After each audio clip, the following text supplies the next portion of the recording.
সবাইকে হালকেনস্টাইনে স্বাগত।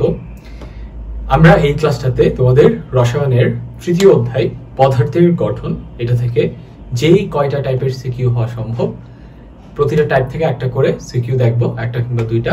আমরা বোঝার চেষ্টা করব এই অধ্যায় থেকে কি ধরনের সিকিউ এক্সামে আসে এবং সেগুলোকে কিভাবে সলভ করতে হয় এবং সেগুলো সলভ করার জন্য আমাদের বেসিক কোন কোন নলেজগুলা থাকা লাগবে।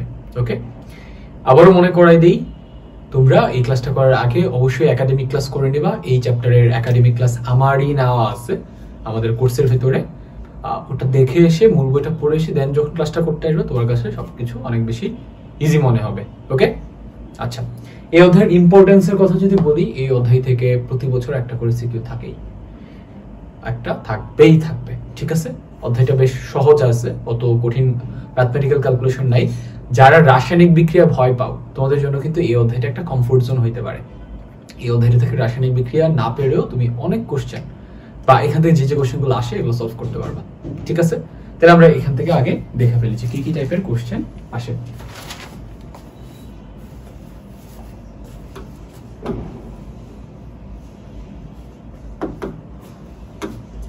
সবার আগে যে টাইপের থেকে কোশ্চেন আসে এটা হচ্ছে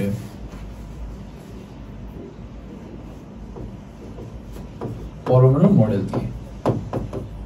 এখানে প্রচুর প্রশ্ন আসে। পরমাণুর মডেল, রাদারফোর্ডের পরমাণু মডেল, বোরের পরমাণু মডেল। হ্যাঁ, এখানে কি টাইপ কোশ্চেন আসে? কোন মডেলের তুলনায় কোনটা বেশি গ্রহণযোগ্য লিখো। রাদারফোর্ড পরমাণু মডেলের স্বীকার্যগুলো লিখো, বোরের পরমাণু মডেলের স্বীকার্যগুলো লিখো। দুইটার তুলনামূলক আলোচনা করো, দুইটার সীমাবদ্ধতাগুলো আলোচনা করো। এর বাইরে কোনো কোশ্চেন আসে না। ঠিক আছে, এবং এই মডেলের বোরের মডেলের একটা ইকুয়েশন আছে, অ্যাম্পিয়ার ইজ ইকুয়াল টু কৌণিক ভরবেগের যে সূত্রটা, অ্যাম্পিয়ার ইজ ইকুয়াল টু এই যে এই ফর্মুলাটা, ampere is equal to n into twice h by pi. এই ফর্মুলাটা থেকে ম্যাথ আসে, বেশ ভালো পরিমাণে ম্যাথ আসে, যথেষ্ট পরিমাণে ম্যাথ আসে। ঠিক আছে, আচ্ছা, আর হচ্ছে এখানে আরো একটা ইকুয়েশন আছে, ওই ইকুয়েশনটা থেকেও ম্যাথ আসে। আমি এই টাইপ রিলেটেড ফর্মুলা কিছুক্ষণ পরে আলোচনা করবো। ঠিক আছে, মনে করে দিলাম। পরমাণু মডেল হচ্ছে একটা টাইপ। সেকেন্ড টাইপ হচ্ছে পারমাণবিক সংখ্যা।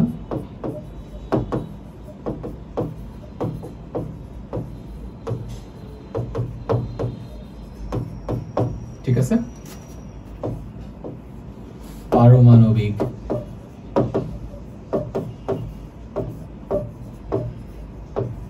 ভর, আপেক্ষিক পারমাণবিক ভর, আপেক্ষিক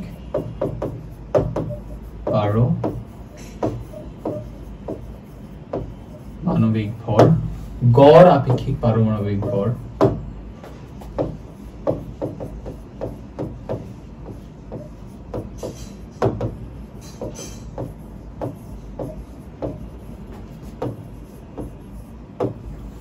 এগুলা। ঠিক আছে,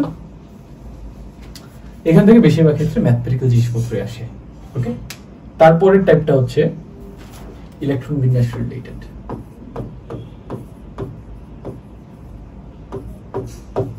এখান থেকে যথেষ্ট পরিমাণে ম্যাথ আসে, বাট সহজ। সরি, যথেষ্ট পরিমাণে কোশ্চেন আসে, বাট সহজ।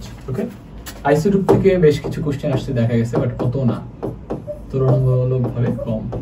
আইসোটোপ পার্থক্য থেকে, আইসোটোপের ব্যবহার, উপকারিতা, ক্ষতিকর দিক, এগুলো থেকে।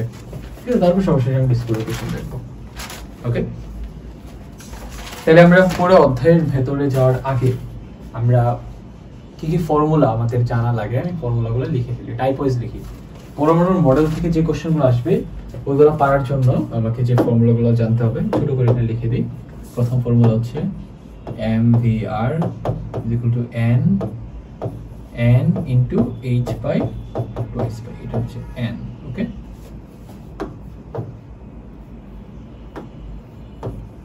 n into h by twice by, এই ফর্মুলাটা লাগবে। আর কোনটা লাগবে?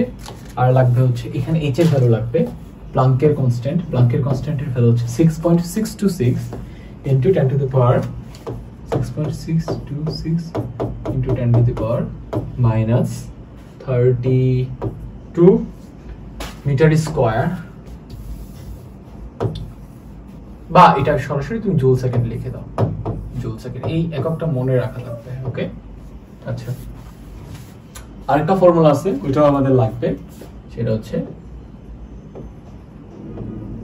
শক্তি নির্ণয়ের সূত্র H nu is equal to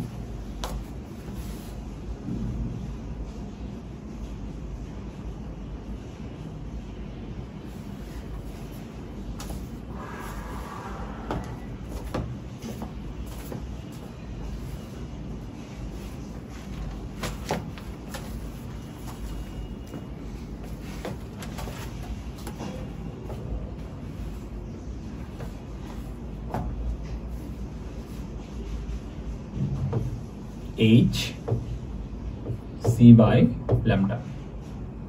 C হচ্ছে বেগ আর ল্যামডা হচ্ছে তরঙ্গ দৈর্ঘ্য। এই ফর্মুলাটা যখন আমি ইউজ করতে যাব তখন ফর্মুলাটা সম্পর্কে আমি ডিটেইলস বলবো। হ্যাঁ, এখন জাস্ট ফর্মুলাটা লিখে দিচ্ছি, ঠিক আছে? মানে জাস্ট নিউ এর জায়গাতে C by lambda লিখছি। নিউ এর আরেকটা পরিচয় হচ্ছে, এটাকে তুমি চাইলে ফ্রিকোয়েন্সি বলতে পারো। ফ্রিকোয়েন্সি ইজ ইকুয়াল টু কি? Velocity by lambda. এখানে ভেলোসিটি সি, আলোর বেগ বোঝানোর জন্য এখানে সি লিখছি, ঠিক আছে? বেটার হয়তো আমি তোমাকে ডিটেইলস বলতে পারলে, বাট তোমাকে আগে বলে দিচ্ছি একাডেমিক ক্লাস দেখে দেন এখানে আসো, তাহলে এই ফর্মুলাটা দেখলেই চিনবা এটা অ্যাকচুয়ালি কি কাজে লাগে। একাডেমিক ক্লাসে আমি বিস্তারিত বলছি। পারমাণবিক সংখ্যা, পারমাণবিক ভর, আপেক্ষিক পারমাণবিক ভর, গড় আপেক্ষিক পারমাণবিক ভর, এইগুলোর রিলেটেড কি কি ফর্মুলা জানা লাগবে আমি লিখে দিই। এগুলোর ক্ষেত্রে তোমাকে সবার আগে যে জিনিসটা জানতে হবে সেটা হচ্ছে ইলেকট্রন, প্রোটন, নিউট্রন, এদের ভর, চার্জ, আপেক্ষিক ভর, আপেক্ষিক চার্জ, এগুলা, ঠিক আছে? ইলেকট্রন, প্রোটন, নিউট্রন, ঠিক আছে? আগে চার্জ লিখি। এটার চার্জ ঋণাত্মক, এটার চার্জ পজিটিভ, এটার কোনো চার্জ নাই, 0। ওকে, এটার চার্জের ভ্যালু যা, এটার চার্জের ভ্যালু একই, 1.6 × 10 to the power -19 কুলম্ব।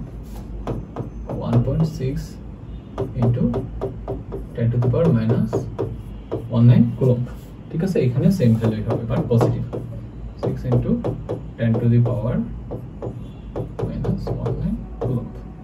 এখানে সবচেয়ে বেশি যেটা দরকার লাগে সেটা হচ্ছে ভর। ইলেকট্রনের ভর খুবই নগণ্য, 9.1 into 10 to the power -28 grams, অনেক ছোট, -28, ঠিক আছে? প্রোটনের ভর এবং নিউট্রনের ভর প্রায় কাছাকাছি। কত দিয়ে শুরু? এই ভ্যালুটা মনে রাখবা, এটা দিয়ে শুরু, 1.6, একটা হচ্ছে 1.673 আর একটা হচ্ছে 1.675। কেমনে মনে রাখবা একাডেমিক ক্লাসে আমি বিস্তারিত বলছি, এখানে জাস্ট আমি কুইক তোমাদেরকে সবকিছু মনে করাই দিয়ে দ্রুত কোশ্চেন সলভিং এ যাই, ঠিক আছে? এখানে হবে 10 to the power -24 গ্রামস, এখানে হবে, এখানে same 10 to the 24 grams. Just এটা মাথায় রাখো। প্রোটনের ক্ষেত্রে 1.673 আর নিউট্রনের ক্ষেত্রে 1.675, ঠিক আছে? আর এদের আপেক্ষিক চার্জের কথা যদি বলি, ইলেকট্রনের আপেক্ষিক চার্জ -1, এটার +1, এটার 0। আর আপেক্ষিক ভরের কথা যদি বলি তাহলে এটার ইলেকট্রনের ভর 0, আপেক্ষিক ভর, প্রোটনের 1, নিউট্রনের 1, ঠিক আছে? ডান। এই ডেটাগুলো লাগবে আমাদের এই অধ্যায়ের কোশ্চেন সলভ করার জন্য, ঠিক আছে? আচ্ছা, তারপর আমরা যদি ইলেকট্রন বিন্যাস রিলেটেড, আইসোটোপের জন্য তো কোনো ফর্মুলা লাগে না, ইলেকট্রন বিন্যাস রিলেটেড কোশ্চেনগুলো যদি আমরা সলভ করতে চাই, আচ্ছা আমাদের আরো ফর্মুলা বাকি আছে।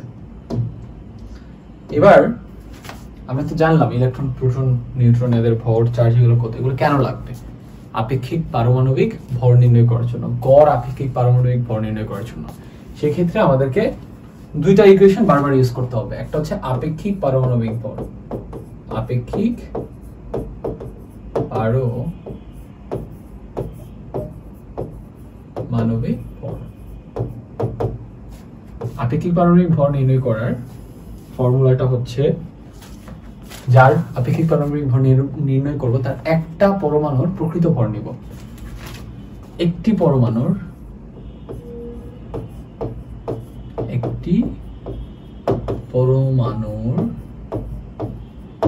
প্রকৃত ভর ডিভাইডেড বাই কার্বন 12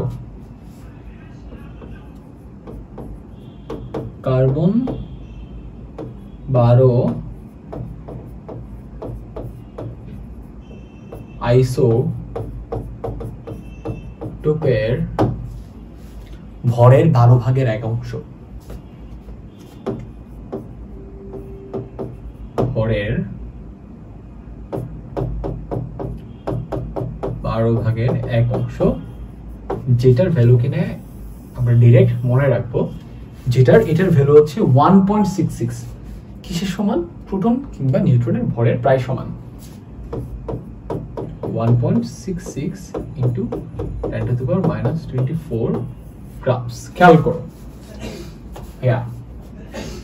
এখানে কিন্তু 10⁻28 ইলেকট্রন এক্সট্রা, এগুলোর ক্ষেত্রে 10⁻24, 10⁻24 আর 1.673, 1.675 এগুলো হচ্ছে নিউট্রন প্রোটনের ক্ষেত্রে। হ্যাঁ, আর কার্বন 12 আইসোটোপের ভরের 12/1 ভর কত? 1.66 ইন্টু 10⁻24 গ্রামস। ঠিক আছে, এই ফর্মুলাটা আমাদের লাগবে। আরেকটা ফর্মুলা আমাদের লাগবে, সেটা হচ্ছে গড় আপেক্ষিক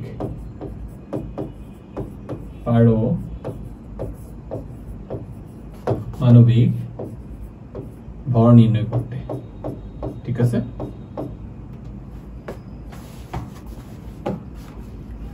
এটার ক্ষেত্রে আইসোটোপের হেল্প নিতে হয়। কোন একটা মৌলের যে কয়টা আইসোটোপ থাকে, প্রতিটা আইসোটোপের ভর দরকার হয় এবং প্রতিটা আইসোটোপের প্রকৃতিতে শতকরা পর্যাপ্ততার পরিমাণ লাগে। ঠিক আছে, ধরো কোন একটা মৌলের আইসোটোপ আছে 2টা, প্রথমটার ভর x এবং পর্যাপ্ততা, প্রথমটার ভর x1, পর্যাপ্ততা y1, দ্বিতীয়টার ভর x2, পর্যাপ্ততা y2। এরকম করে তাহলে এটার আপেক্ষিক পারমাণবিক ভর কত হবে? x1 ইন্টু y1, ঠিক আছে, প্লাস দ্বিতীয়টার ভর ইন্টু দ্বিতীয়টার পর্যাপ্ততা। ঠিক আছে,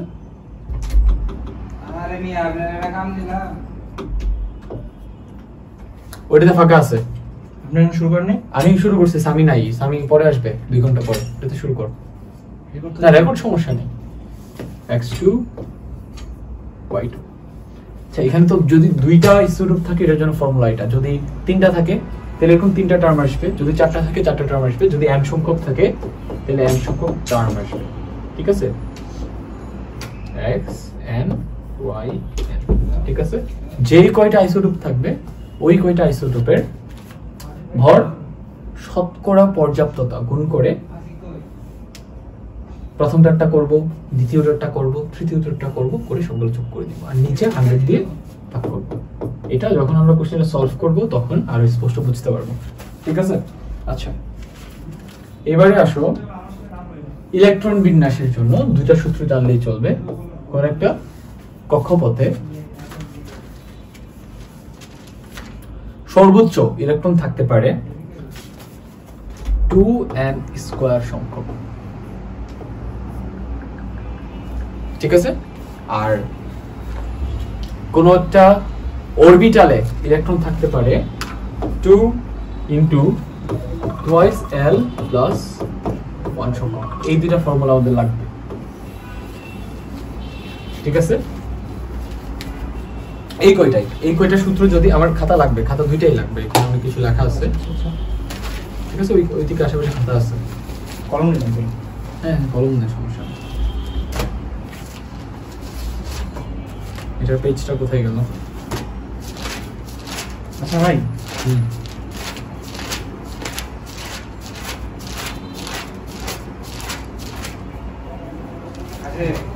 পাশের টেবিল ঢুকে গেলাম। ঠিক আছে, ওকে। এই কয়টা সূত্র জানলে তুমি এই অধ্যায়ের যত ধরনের কোশ্চেন আসছে এগুলো তুমি সলভ করতে পারবা, ইজিলি করতে পারবা। ঠিক আছে, তাহলে আরো দুইটা জিনিস লাগবে। একটা হচ্ছে 1 থেকে 30 পর্যন্ত মৌলগুলার পারমাণবিক ভর এবং পারমাণবিক সংখ্যা। তো এই চ্যাপ্টারের একাডেমিক ক্লাসে তোমাদেরকে আমি একদম ডিটেইলস দেখাইছিলাম যে কেমনে 1 থেকে 30 পর্যন্ত পারমাণবিক সংখ্যা, পারমাণবিক ভর মনে রাখতে হয়। ঠিক আছে, এখানে আর আমি তোমাদেরকে দেখাবো না, কারণ এটা অনেক সময় সাপেক্ষ ব্যাপার। আমরা কোশ্চেন সলভিং এ ফোকাস দেব। ওকে, আচ্ছা, বাইরে আজান দিচ্ছে, আমি চলে একটু ব্রেক নিচ্ছি। আচ্ছা, এবারে তাইলে আমরা শুরু করতে পারি, তাই না? ওকে, তাহলে 1 নাম্বার টাইপের আন্ডারে কি কি কোশ্চেন আছে এগুলোকে সলভ করে ফেলি। হ্যাঁ, পরমাণুর মডেল রিলেটেড। এটার জন্য আমি সবার আগে যে কোশ্চেনটা সলভ করতে চাইবো সেটা হচ্ছে 12 নাম্বার কোশ্চেনটা। 12 নাম্বার কোশ্চেন। আমরা তাহলে মডেল রিলেটেড যত কোশ্চেন আছে সলভ করে ফেলতেছি। ঠিক আছে, পরমাণু মডেল রিলেটেড যত কোশ্চেন আছে সব সলভ করাই ফেলতেছি। ওকে, আচ্ছা, তো এটা রিলেটেড কোশ্চেন যদি সলভ করাবো তার আগে আমি তোমাদেরকে একটু মনে করাই দিই পরমাণু মডেলগুলো সম্পর্কে। বোরের মডেল ছিল এবং রাদারফোর্ডের মডেল ছিল। রাদারফোর্ডের মডেলের স্বীকার্যগুলো, সীমাবদ্ধতাগুলো একটু কুইক আমি জাস্ট তোমাদেরকে মনে করাই দিই।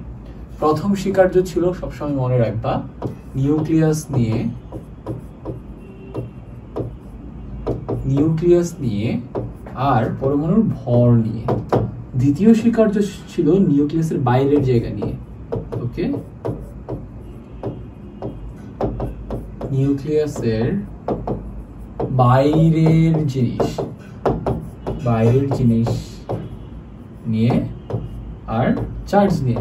কেমনে মনে রাখবো? আচ্ছা, একটা পরমাণু কি দিয়ে কেমনে তৈরি হয়? নিউক্লিয়াস এবং নিউক্লিয়াসের বাইরের জিনিসপত্র নিয়েই তো। স্বীকার্য কি থাকবে? নিউক্লিয়াস নিয়ে স্বীকার্য থাকবে, নিউক্লিয়াসের বাইরের জিনিস নিয়ে স্বীকার্য থাকবে। তৃতীয় স্বীকার্যটা হচ্ছে এই নিউক্লিয়াস এবং নিউক্লিয়াসের বাইরের জিনিসগুলো কেমনে থাকবে।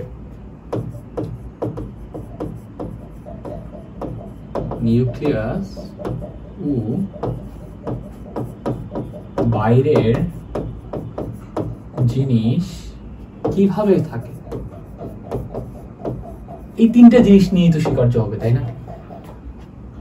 পরমাণুর ভিতরে নিউক্লিয়াসে কি আছে, নিউক্লিয়াসের বাইরে কি আছে, এবং ভেতর নিউক্লিয়াসের জিনিস বাইরের জিনিস একটা আরেকটার সাথে কেমনে থাকে, তার এমনি মনে রাখবে। তো এটা নিয়ে সে কি বলছে যে পরমাণুর সমস্ত ভর পরমাণুর কেন্দ্রে খুবই ক্ষুদ্র একটা জায়গাতে থাকে, ওই জায়গাটার নাম সে দিচ্ছে নিউক্লিয়াস।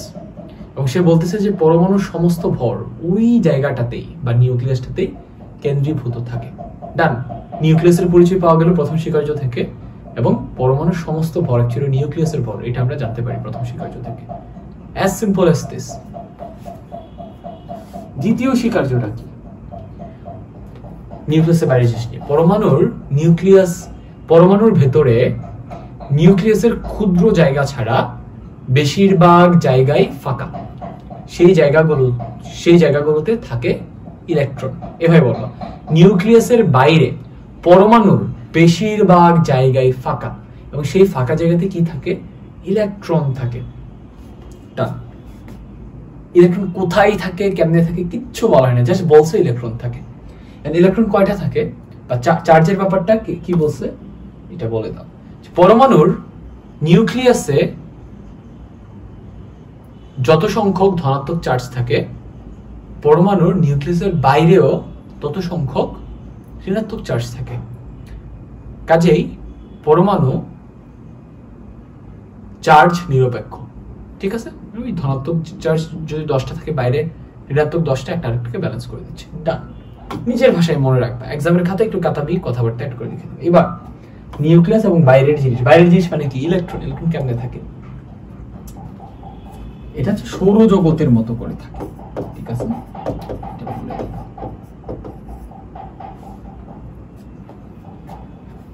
সৌরজগতে যেমন গ্রহগুলো সূর্যকে কেন্দ্র করে চারপাশে ঘুরে, ঠিক পরমাণুর ভেতরেও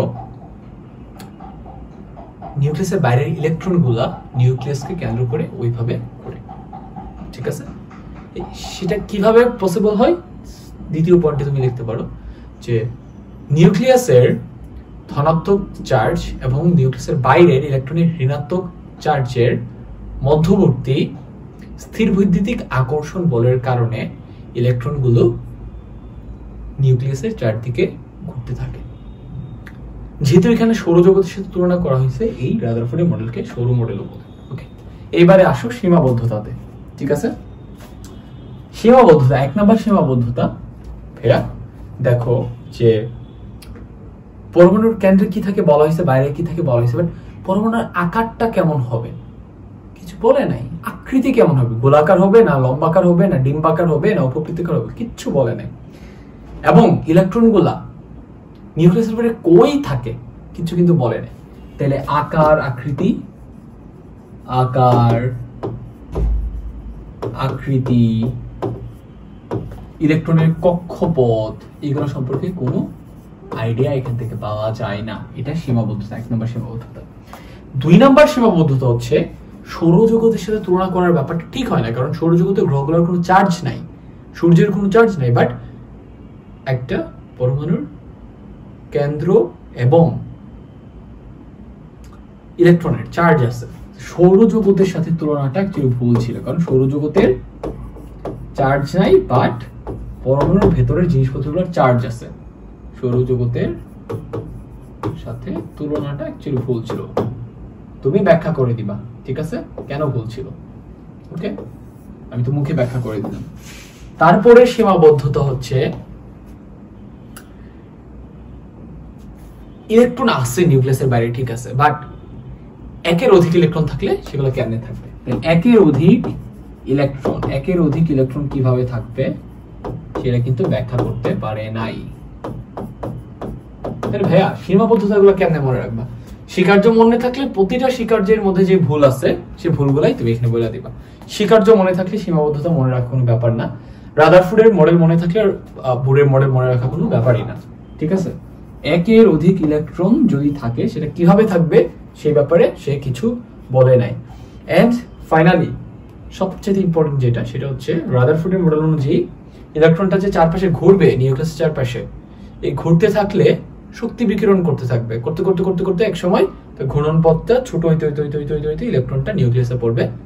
আর ইলেকট্রন যদি নিউক্লিয়াসে পড়ে যায়, এটার পরমাণু থাকবে না তো। পরমাণু থাকার জন্য শর্ত কি? নিউক্লিয়াসের বাইরে থাকা লাগবে ইলেকট্রনকে। তার মানে পরমাণু কি বিলুপ্ত হয়ে যাবে। তার মানে একটা পরমাণুর স্থিতিশীলতা, এটা রাদারফোর্ডের মডেল অনুযায়ী পরমাণু স্থিতিশীল নয়, অস্থিতিশীল একটা জিনিস। অস্থায়ী, স্থিতিশীল না, অস্থিতিশীল না, অস্থায়ী একটা জিনিস রাদারফোর্ডের মডেল অনুযায়ী। তাহলে পরমাণুর স্থায়িত্ব ব্যাখ্যা করা যায় না রাদারফোর্ডের মডেল অনুযায়ী। সফলতা কি? সফলতা হচ্ছে এখান থেকে আমরা প্রথম নিউক্লিয়াসের ধারণা পাই, ঠিক আছে। এখান থেকে আমরা প্রথম জানতে পারি সমস্ত ভর নিউক্লিয়াসে কেন্দ্রীভূত থাকে। এখান থেকে আমরা জানতে পারি নিউক্লিয়াসের বাইরে ইলেকট্রন থাকে, ঠিক আছে। আচ্ছা, এবং নিউক্লিয়াসের চারপাশে যে ইলেকট্রন ঘুরে, এই ব্যাপারটা তো সত্যি, এটাও এখান থেকে জানতে পারি। ওকে, এবারে আসো বোর নিয়ে বলি। তাহলে আমি যেহেতু তোমাদেরকে রাদারফোর্ড এবং বোরের মডেল সম্পর্কে মূল কথাগুলো বলে দিচ্ছি, এই রিলেটেড কোশ্চেনগুলো বেসিক্যালি মূল কথাগুলাই জানতে চাই। সো ওই সবগুলো কোশ্চেন আমাদের সলভ হয়ে যাচ্ছে, ঠিক আছে। কি কি কোশ্চেন আসছে বলছিলাম? রাদারফোর্ডের মডেলের স্বীকার্যগুলো বলতে বলে, রাদারফোর্ডের মডেলের সীমাবদ্ধতা বলতে বলে, সফলতা বলতে পারে। বোরের মডেলের ক্ষেত্রে একই জিনিস বলে, স্বীকার্যগুলো কি, সীমাবদ্ধতা কি, সফলতা কি, এন্ড দুইটা মডেল তুলনা করতে বলে। এখন তুমি যদি প্রথম মডেলের এই তিনটা জিনিস জানো, দ্বিতীয় মডেলের এই তিনটা জিনিস জানো, তাহলে কি দুইটাকে কম্পেয়ার করতে পারবা না? অবভিয়াসলি পারবা। কোনটার তুলনায় কোনটা ভালো এটা বলতে পারবা না? অবভিয়াসলি পারবা। বারবার এই কোশ্চেন গুলাই আসছে, তুলনা করা, কোনটার তুলনায় কোনটা বেশি ভালো, সীমাবদ্ধতা কি, সফলতা কি, স্বীকার্য কি, ঠিক আছে। আচ্ছা,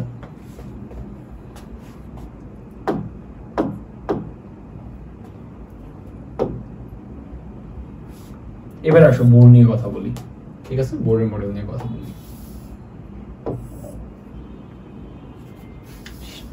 প্রথমে স্বীকার্য, তারপর সীমাবদ্ধতা। বোরের মডেল একাডেমিক ক্লাস তোমাদেরকে বলছিলাম, বোরের মডেল ওইখান থেকে শুরু হয় যেখানে রাদারফোর্ডের মডেল ব্যর্থ ছিল। মানে রাদারফোর্ডের মডেলের সীমাবদ্ধতা থেকেই বোরের মডেল শুরু হয়। রাদারফোর্ডের মডেলের সবচেয়ে বড় সীমাবদ্ধতা ছিল ইলেকট্রনগুলো নিউক্লিয়াসের বাইরে কোথায় অবস্থান করবে। এই ব্যাপারে কোনো আইডিয়া সে দেয়নি। আচ্ছা, আমরা যেখানে ছিলাম আমরা বোরের মডেল নিয়ে কথা বলতেছিলাম। বোরের মডেলের প্রথম স্বীকার্যটা কোত্থেকে আসবে? রাদারফোর্ডের মডেলের প্রথম সীমাবদ্ধতা থেকে। রাদারফোর্ডের মডেলের প্রথম সীমাবদ্ধতা ছিল হচ্ছে পরমাণুর নিউক্লিয়াসের বাইরে ইলেকট্রনগুলো কই থাকবে এই ব্যাপারে আইডিয়া দিতে পারেনি। বোর এসে প্রথম আইডিয়া দেয়, কক্ষপথ নিয়ে আইডিয়া দেয়।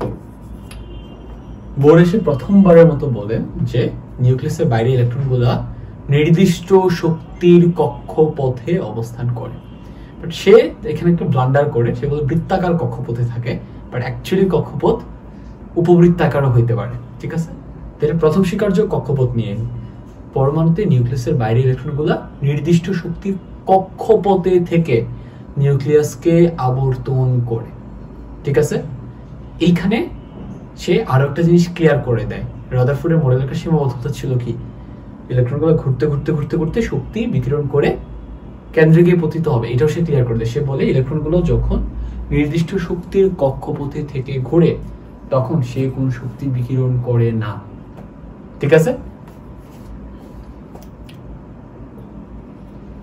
2 নাম্বার পয়েন্ট হচ্ছে এবার একটা এক্সট্রা তথ্য দেয়। সেটা কি? সেটা হচ্ছে নিউক্লিয়াসের চারদিকে যে ইলেকট্রনগুলো ঘুরে সেই ইলেকট্রনগুলোর কৌণিক ভরবেগের মান কত সেটা রাদারফোর্ড বলে দেয়। সেই মানটা হচ্ছে mvr। এটা হচ্ছে ভরবেগ। এটার সাথে যখন আমরা আচ্ছা ওইটা একাডেমিক ক্লাসে আমি বুঝাইছি, এখানে বিস্তারিত না বলি। কৌণিক ভরবেগ সমান n × h/s। এটা হচ্ছে দ্বিতীয় স্বীকার্য। তৃতীয় স্বীকার্য হচ্ছে ওই যে প্রথম স্বীকার্য যে সে বলে যে তৃতীয় স্বীকার্যটা বেসিক্যালি বর্ণালী রিলেটেড। ঠিক আছে, বর্ণালী রিলেটেড। ওই যে প্রথম স্বীকার্য সে বলছে একটা ইলেকট্রন নির্দিষ্ট কক্ষপথে থেকে ঘুরে তখন সে শক্তি শোষণ কিংবা বিকিরণ করে না। বাট সে যদি একটা কক্ষপথ থেকে আরেকটা কক্ষপথে জাম্প করে তখন কি করবে? সে যখন উচ্চ শক্তির কক্ষপথ থেকে নিম্ন শক্তির কক্ষপথে জাম্প করে তখন শক্তি বিকিরণ করে, যখন নিম্ন শক্তি থেকে উচ্চ শক্তিতে যায় তখন শক্তি শোষণ করে। সেই শোষণকৃত শক্তির পরিমাণ কত? h, যেই শক্তিটুকু বিকিরণ করতেছে বা শোষণ করতেছে এটাকে আলোক শক্তি হিসেবে শোষণ কিংবা বিকিরণ করে, এন্ড সেই আলোক শক্তির কম্পাঙ্ক যদি f হয় তাহলে টোটাল শক্তি হচ্ছে hf। hf কে আমরা কেমনে ক্যালকুলেট করতে পারি? f মানে হচ্ছে আলোক শক্তি, আলোর বেগ ডিভাইডেড বাই আলোর তরঙ্গ দৈর্ঘ্য। এই ফর্মুলাতে ক্যালকুলেট করতে পারি, এটা থেকে ম্যাথ আসবে। ঠিক আছে, ম্যাথ আসছে, আমরা সলভ করব। এন্ড যখন সে উচ্চ কক্ষপথ থেকে নিচু কক্ষপথে যখন জাম্প করে তখন সে যে শক্তিটা বিকিরণ করে আলো হিসেবে ওই আলোটার কারণে আমরা বর্ণালী দেখতে পাই। ওকে, অ্যাজ সিম্পল অ্যাজ দিস। এই তিনটা আপনি মনে রাখবেন। এখন আসো আমরা সফলতা নিয়ে কথা বলি। সফলতা লিখতে হয় না, সফলতা এই স্বীকার্যগুলোই সফলতা। এই যে সে যে প্রথমবারের মতো কক্ষপথের ধারণা দিছে, ইলেকট্রনগুলো নির্দিষ্ট কক্ষপথে থাকে, ওই কক্ষপথে থাকা অবস্থায় সে শক্তি শোষণ কিংবা বিকিরণ করে না। এখানে কিন্তু সফলতাটা যে এটার মাধ্যমে পরমাণুর স্থায়িত্বকে সে ব্যাখ্যা করতে পারছে প্রথম স্বীকার্য দিয়ে। ইলেকট্রন এক্স্যাক্টলি কোথায় থাকে, এটা কক্ষপথে থাকে, এটা যে ব্যাখ্যা করতে পারছে, এটাই সবচেয়ে বড় সফলতা। কারণ আসলেই একটা কক্ষপথে থাকে ইলেকট্রনগুলা, বেশ কিছু কক্ষপথে থাকে। দ্বিতীয় সফলতা কি? এটা দ্বিতীয় সফলতা, যে কৌণিক ভরবেগকে সে ব্যাখ্যা করতে পারছে। তৃতীয় সফলতা, সে বর্ণালী ব্যাখ্যা করতে পারছে। দ্যাটস ইট, আর তো কিছু লাগে না। সীমাবদ্ধতা, সীমাবদ্ধতাগুলো কি কি? 1 নম্বর সীমাবদ্ধতা হচ্ছে নিউক্লিয়াসের বাইরে একটা ইলেকট্রন থাকলে ওইটার বর্ণালী কেমন হবে এটা সে ব্যাখ্যা করতে পারে, বাট একাধিক ইলেকট্রনের বর্ণালী বর্ণনা করতে পারে না। একাধিক ইলেকট্রনের বর্ণালী ব্যাখ্যা করতে পারে না। দেখো ভাইয়া, আমি কিন্তু এই প্রথম টাইপের পরমাণু মডেল রিলেটেড এই টাইপের যত কোশ্চেন আছে সবকিছুর আনসার কিন্তু এখানে বলে দিচ্ছি। আমি কিন্তু ওই কোশ্চেন সলভ করাবো না, কোশ্চেন দেখাবো, বাট আমি কিন্তু সলভ করাবো না, কারণ ওইগুলো সলভই কিন্তু এগুলা। একাধিক ইলেকট্রনের বর্ণালী ব্যাখ্যা করতে পারে না। দ্বিতীয় সীমাবদ্ধতা কি? সেটা হচ্ছে বোরের মডেল অনুযায়ী যে বর্ণালী পাওয়া যাবে সেই বর্ণালীতে যে আমরা দাগগুলো দেখতে পাবো, এখানে বোরের মডেল অনুযায়ী আমাদের একটা দাগ দেখতে পাওয়ার কথা, বাট অ্যাকচুয়ালি ইন রিয়েলিটিতে আমরা দেখতে পাই ওই দাগটা আবার ছোট ছোট ছোট ছোট অংশে বিভক্ত, মানে ওখানে অনেকগুলো দাগ থাকে। তার মানে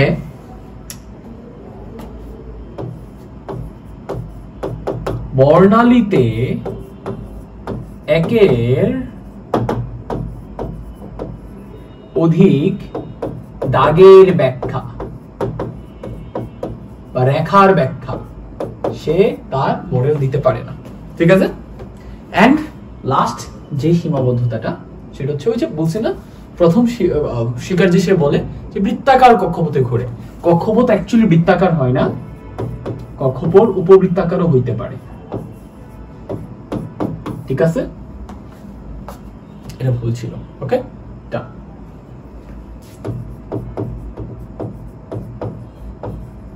এই হচ্ছে সীমাবদ্ধতা। আমরা এক নাম্বার টাইপের সব কোশ্চেন সলভ করে ফেলছি। কেমনে আসুন দেখি।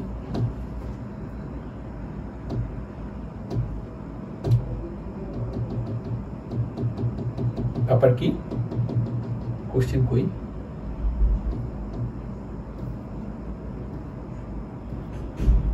ও আচ্ছা আচ্ছা আচ্ছা আচ্ছা, এখানে আমাকে ফাইলটা আবার ইম্পোর্ট করতে হবে, তারপরে স্লাইডগুলো ডিলিট হয়ে গেছে। আচ্ছা, সমস্যা নেই।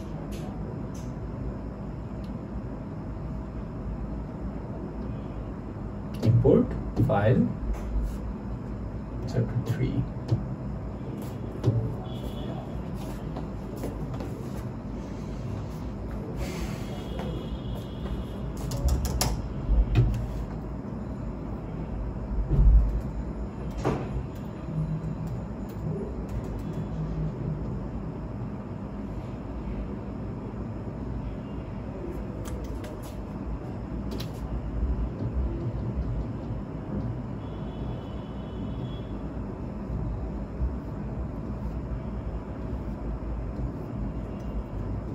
সব স্লাইড চলে আসছে, পারফেক্ট।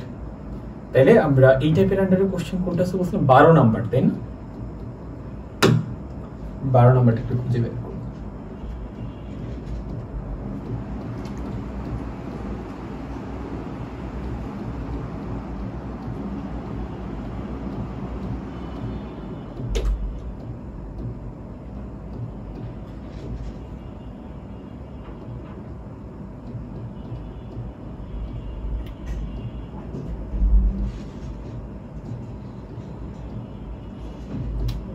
এই যে পাওয়া গেছে, দেখো। এই চিত্রের ক্ষেত্রে সর্বশেষ শক্তি স্তরে ইলেকট্রনের কৌণিক ভরবেগ নির্ণয় করো। পারবা না? অবভিয়াসলি পারবা, কেন পারবা না? এটা সলভ করার জন্য কৌণিক ভরবেগ mvr is equal to n into h by 2s pi, ঠিক আছে। এখানে n এর ভ্যালু বসো, সর্বশেষ কক্ষপথ।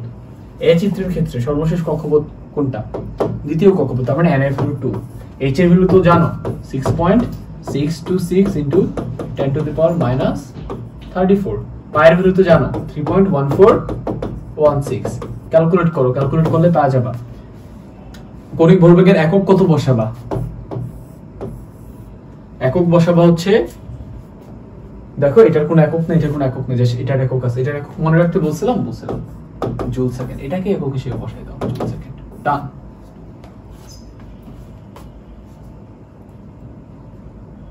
ঠিক আছে, তুমি ক্যালকুলেট করো, আমি তোমাকে অ্যান্সার বলে দিচ্ছি। ক্যালকুলেট করলে কত আসবে?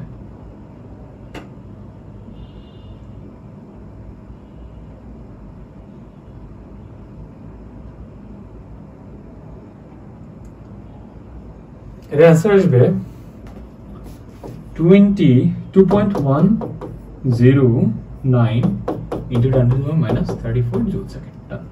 ইজি। এই কৌণিক ভরবেগ নির্ণয় রিলেটেড আর কোনো কোশ্চেন আমি সলভ করাবো না। এই একটা ফর্মুলা দিয়ে এই ভ্যালুগুলো জানলে পারা যায়। এখান থেকে কোশ্চেন ঘুরাইও দিতে পারে। এমনও হইতে পারে তোমাকে n এর ভ্যালু দেওয়া থাকবে, h এর ভ্যালু দেওয়া থাকবে। h এর ভ্যালু তো তোমার জানা, ঠিক আছে। তোমাকে বলবে যে কৌণিক ভরবেগ না, তুমি হচ্ছে এই v বের করো, অথবা এই r বের করো, অথবা এই m বের করো। সেক্ষেত্রে তুমি কি করবা? তোমাকে কণিক ভরবেগের ভ্যালু দেওয়া থাকবে, তুমি mv r is equal to কণিক ভরবেগ বসাবা, বসায়া যদি b বের করতে বলে তাহলে mr দেওয়া থাকবে, তখন v টা বের করতে পারবে। যদি r বের করতে বলে তাহলে mb দেওয়া থাকবে, r বের করতে পারবে। যদি m বের করতে বলে তাহলে vr দেওয়া থাকবে, m বের করতে পারবে। ঠিক আছে, তারপর আমি দেখাবো এটা থেকে ডিফারেন্ট কি কি কোশ্চেন হতে পারে। ওকে, আচ্ছা, তো এই টাইপের আন্ডারে আরো কি কি কোশ্চেন আছে, এই কোশ্চেনটাও এই টাইপের আন্ডারে। চিত্র 1 এ সর্বশেষ শক্তি স্তর বিদ্যমান একটি ইলেকট্রনের কণিক ভরবেগ নির্ণয় করে মাত্র আমরা সলভ করলাম। চিত্র 1 ও চিত্র 2 এর কোন পরমাণু মডেলটি অধিক গ্রহণযোগ্য যথাযথ যুক্তির মাধ্যমে বিশ্লেষণ করো। অবভিয়াসলি চিত্র 2 এর মডেলটা বেশি গ্রহণযোগ্য, কারণ এটা বোর মডেল আর এটা কি, এটা রাদারফোর্ডের মডেল। কেন বেশি গ্রহণযোগ্য, এবার তুমি পয়েন্ট বাই পয়েন্ট বিশ্লেষণ করবা। 3 থেকে 4টা পয়েন্ট বলবা। 1 নম্বর পয়েন্টে রাদারফোর্ডের মডেলের সীমাবদ্ধতাগুলো বলবা, সেই সীমাবদ্ধতার এগেইনস্টে বোরের মডেলের সফলতা কি এটা বলবা। প্রত্যেকটা পয়েন্ট বাই পয়েন্ট বলবা। আমি এতক্ষণ যা বলছি আমি একবার एग्जांपल দিয়ে দিচ্ছি। 1 নম্বর পয়েন্টে বলবা রাদারফোর্ডের মডেলে কক্ষপথ সম্পর্কে কোনো আইডিয়া নাই, বোরের মডেলে কক্ষপথ সম্পর্কে আইডিয়া আছে, দ্যাটস ওয়াই এটা বেশি গ্রহণযোগ্য। পয়েন্ট 2, রাদারফোর্ড মডেলে বর্ণালীর ব্যাখ্যা নাই, বোরের মডেলে বর্ণালীর ব্যাখ্যা আছে। পয়েন্ট 3, রাদারফোর্ড মডেল অনুযায়ী পরমাণু অস্থায়ী, বোরের মডেল অনুযায়ী পরমাণু স্থায়ী। এরকম এটা 4 নাম্বারে না, এরকম 5 থেকে 6টা পয়েন্ট দিয়ে দিবা। ঠিক আছে, প্রথমে যখন তুমি বলবা এটা বোরের মডেল, এটা রাদারফোর্ডের মডেল, এটার জন্য 1 নাম্বার পাওয়া যাবে।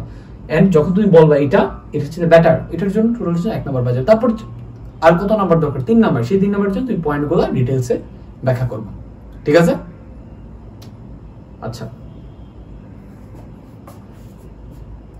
এই টাইপের আন্ডারে কি কি কোশ্চেন আছে, 10 নাম্বার আছে না, 8 নাম্বার। এটাও দেখো, উদ্দীপকের বিচিত্রে মোলারিটির, আচ্ছা এটা এই টাইপের কোশ্চেন না, এটা এই টাইপের কোশ্চেন। পরমাণুর গঠন ব্যাখ্যায় উদ্দীপকের কোন চিত্রটি অধিকতর গ্রহণযোগ্য। অবভিয়াসলি এটা বেশি গ্রহণযোগ্য, এটা কম গ্রহণযোগ্য। কেন, এটা রাদারফোর্ড, এটা বোর। ঠিক আছে, কেন, ওই যে পয়েন্ট বাই পয়েন্ট ব্যাখ্যা করে দাও।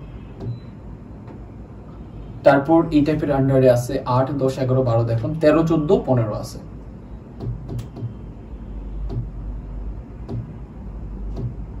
এই যে দেখো,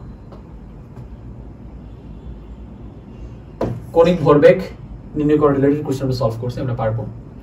পরমাণুর গঠন ব্যাখ্যায় উদ্দীপকের কোন মডেলটি অধিক উপযোগী বিশ্লেষণ করব। বারবার একই কোশ্চেন আসতেছে। ঠিক আছে, এই জন্য তোমাদেরকে এতক্ষণ সময় নিয়ে দুইটা মডেলের খুঁটিনাটি তথ্য তোমাদেরকে মনে করাই দিলাম। 13 এর পরে তারপর 14 নাম্বারটা এটা থেকে আছে, উদ্দীপকের কোন মডেলকে সৌর মডেল বলা হয়। অবভিয়াসলি রাদারফোর্ডের মডেলকে। কেন, ওই যে রাদারফোর্ডের মডেলের 3 নাম্বার পয়েন্টটা ব্যাখ্যা করে দিবা, যে রাদারফোর্ডের মডেলে বলে যে সৌরজগতে সূর্যের চারপাশে গ্রহগুলো যেভাবে ঘুরে, পরমাণুর ভিতরেও নিউক্লিয়াসের চারপাশে ইলেকট্রনগুলো ওইভাবেই ঘুরে। বাট সেই ক্ষেত্রে কিভাবে ঘুরে, নিউক্লিয়াসের ধনাত্মক চার্জ এবং ইলেকট্রনের ঋণাত্মক চার্জের মধ্যবর্তী স্থির বৈদ্যুতিক আকর্ষণ বলের কারণে ইলেকট্রনগুলো চারপাশে ঘুরে। বাট যদিও এটা অ্যাকচুয়ালি একটা তার সীমাবদ্ধতা, এই তুলনা করাটা একটা সীমাবদ্ধতা ছিল, কারণ সৌরজগতের গ্রহগুলোর তো কোনো নাই, চার্জ নাই, ওইগুলো ঘুরে অভিকর্ষ বলের কারণে। আর ইলেকট্রনের পরমাণুর ভিতরে ঘুরে হচ্ছে কি, স্থির বৈদ্যুতিক আকর্ষণ বলের কারণে। তো এটা তো ডিফারেন্ট জিনিস, বাট এই তুলনাটার কারণে এটাকে সৌর মডেল বলা হয়। মডেল দুইটির তুলনা করো, তুলনা করতে পারবা না, একটা চার্ট করবা, বাম পাশে রাদারফোর্ড, ডান পাশে বোর। রাদারফোর্ডের প্রতিটা পয়েন্ট বাম পাশে বলবা, এন্ড ওটার এগেইনস্টে বোর কি কি পয়েন্ট দিছে এগুলো বলবা।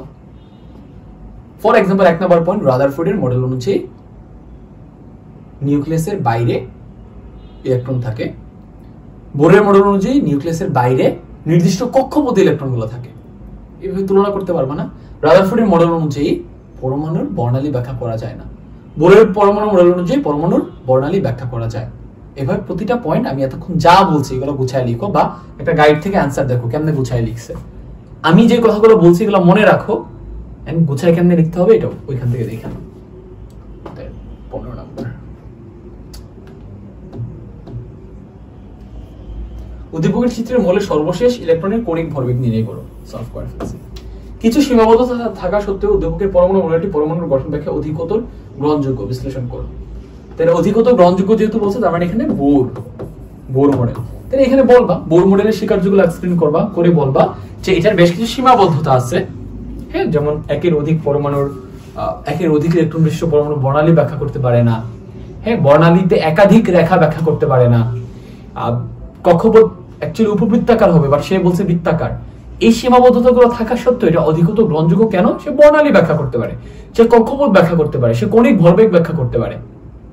ঠিক আছে, পরমাণু যে স্থায়ী, পরমাণুর স্থায়িত্ব সে ব্যাখ্যা করতে পারে।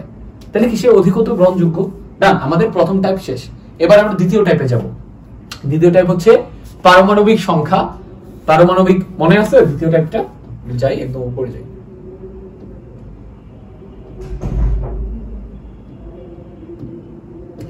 দেখো, পরমাণু মডেল রিলেটেড সব কোশ্চেন আমাদের সলভ হয়ে গেছে, তাই না?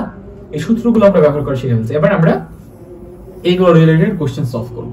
ওকে, আচ্ছা, এগুলোর জন্য কি কি ফর্মুলা লাগবে এখানে দেখাইছি। এই ডাটাগুলো তোমার জানা লাগবে, এন্ড এই ফর্মুলাগুলো তোমাকে ইউজ করতে হবে। হ্যাঁ, আমরা এবারে এগুলো ইউজ করে কি কি কোশ্চেন আসতে পারে এবং কেমন সলভ করতে দেখে ফেলি। ওকে, সবার আগে এখানে আমাদেরকে 4 নাম্বারটা সলভ করতে হবে। এটা তাহলে এখন টাইপ 2 তে আসি। হ্যাঁ, আমাদের এই অধ্যায়ে টোটাল টাইপ কয়টা আছে? টোটাল টাইপ আছে হচ্ছে 1টা 2টা 3টা 4টা টাইপ, তাই না? আমাদের একটা অলরেডি শেষ। আচ্ছা দেখো, এখানে একটা চার্ট দেওয়া আছে, কিউ একটা মৌল আর একটা মৌল। চার্ট ভালো করে বুঝো। কিউ মৌলটার প্রোটন সংখ্যা হচ্ছে 9, তার মানে কিউ মৌলটা কে আমি জানি। 9 নাম্বার মৌলটা কে? গুনে ফেলো। এখানে আমি ক্লাসে দেখাইছিলাম, হা, হি, লি, বে, বু, কা, না, ও, ফ্লু, ফ্লোরিন। এখানে আমি ক্লাসে বুঝাইছিলাম এগুলো কেমনে মনে রাখবা। ঠিক আছে, 9 নাম্বারটা কে? ফ্লোরিন। 9 নাম্বারটা ফ্লোরিন। ঠিক আছে, নিউক্লিয়াসের ভর দেওয়া নাই। ওকে, নাইস। সো এখানে তোমাকে এই সেকেন্ড টাইপের কোশ্চেনে তোমাকে জীবনেও পরমাণুর নাম বলে দিবে না, তোমাকে ক্লু দিয়ে দিবে পারমাণবিক সংখ্যা দিয়ে, পারমাণবিক ভর দিয়ে। ওই ভর এবং সংখ্যার এগেইনস্টে পরমাণুটা অ্যাকচুয়ালি কে তোমাকে বের করতে হবে। সেটার জন্য 1 থেকে 30 পর্যন্ত মৌলগুলার পারমাণবিক সংখ্যা, আপেক্ষিক পারমাণবিক ভর এগুলো জানা থাকতে হবে। ঠিক আছে, একাডেমিক ক্লাসে সেগুলো কেমন মনে রাখবা দেখাইছিলাম। এখন এখানে বিস্তারিত এটা দেখানো সম্ভব না। ওইগুলো ইউজ করে আমি বলে দিলাম এগুলো লাগবে, ওইগুলো শিখে ফেলো, তাহলে এখানে কোশ্চেন সলভ করতে পারবো। বাট যেখানে যেটা লাগবে আমি কেমনে বের করতেছি আমি তোমাদেরকে বলে দিব। ওকে, আচ্ছা, এখানে কিউ ও আর প্রতি কি অর্থে? আচ্ছা, আর যে মৌলটা আছে এটা প্রোটন সংখ্যা দেওয়া নাই, বাট নিউট্রন সংখ্যা দেওয়া আছে। নিউট্রন সংখ্যা দেখে বোঝা যায় না এটা অ্যাকচুয়ালি কোন মৌল। ঠিক আছে, এবং নিউক্লিয়াসের ভর দেওয়া আছে। আচ্ছা, প্রোটন ও নিউট্রনের প্রকৃত ভর ব্যবহার করে কিউ মৌলটির একটি অণুর ভর নির্ণয় করো। ঠিক আছে, তাহলে কিউ মৌলটার একটা অণুর ভর যদি নির্ণয় করতে চাই, তাইলে তো আগে আমাকে কি জানতে হবে? কিউ মৌলটা কে এটা জানতে হবে। তাহলে আসো আগে কিউ মৌলটা কে এটা বের করি। প্রোটন এবং নিউট্রনের প্রকৃত ভর ব্যবহার করে বের করতে হবে। ঠিক আছে, আচ্ছা, তুমি যদি সামহাউ ও আচ্ছা, আমাদেরকে তো কিউ নিয়ে কাজ করতে বলছে। কিউ তো আমি জানি ফ্লোরিন, তাই তো ইজিলি সলভ হয়ে যায়। আমি ভাবছি কিউ অ্যাকচুয়ালি এটা না, কিন্তু প্রথমটা। তাহলে প্রোটনের ফ্লোরিনের একটা অণুর ভর নির্ণয় করতে বলতেছে। এটা তো ভাইয়া সহজ। ফ্লোরিন প্রকৃতিতে থাকে F2 হিসেবে। ফ্লোরিন, তাহলে আমি যদি একটা ফ্লোরিনের প্রকৃত ভর জানি, তাহলে কি F2, এই ফ্লোরিন অণুর প্রকৃত গ্যাস আমি প্রকৃত ভর আমি জানতে পারবো না? পারবো। তাহলে এটা সহজ, এটা তো খুবই সহজ, অসম্ভব রকমের সহজ। কই আছি আমরা? এখানে আছি না? তো অসম্ভব রকমের সহজ ভাইয়া। তাহলে প্রকৃত ভর কেমনে বের করব? প্রকৃত ভর, নিউক্লিয়াসের প্রকৃত ভর বলতে আমরা কি বুঝি? প্রোটনের ভর, নিউট্রনের ভর। প্রোটন কয়টা আছে? 9টা। 9 ইনটু একটা প্রোটনের ভর কত? 1.673 into 10 to the power -24 grams. ঠিক আছে, এবং একটা নিউট্রনের ভর কত? টোটাল 10টা নিউট্রন আছে। 10 into 1.675 into 10 to the power -24 grams. Done. এটা করলে আমরা একটা ফ্লোরিনের প্রকৃত ভর পেয়ে যাব, ঠিক আছে। দেন এখানে যে ভ্যালুটা পাবো, এই ভ্যালুটাকে মাস অফ ফ্লোরিন, এটা কত হবে, এই যে এখানে যে ভ্যালুটা পাবো এটাকে ফ্লোরিন অনুর ভর কত হবে, এই ভরটাকে 2 দিয়ে মাল্টিপ্লাই করব, অ্যাজ সিম্পল অ্যাজ দিস। তাহলে आंसर কত হবে ক্যালকুলেট করো, আমি তোমাকে বলে দিচ্ছি आंसर কত হবে। 4 নাম্বার না, ক্যালকুলেট করো।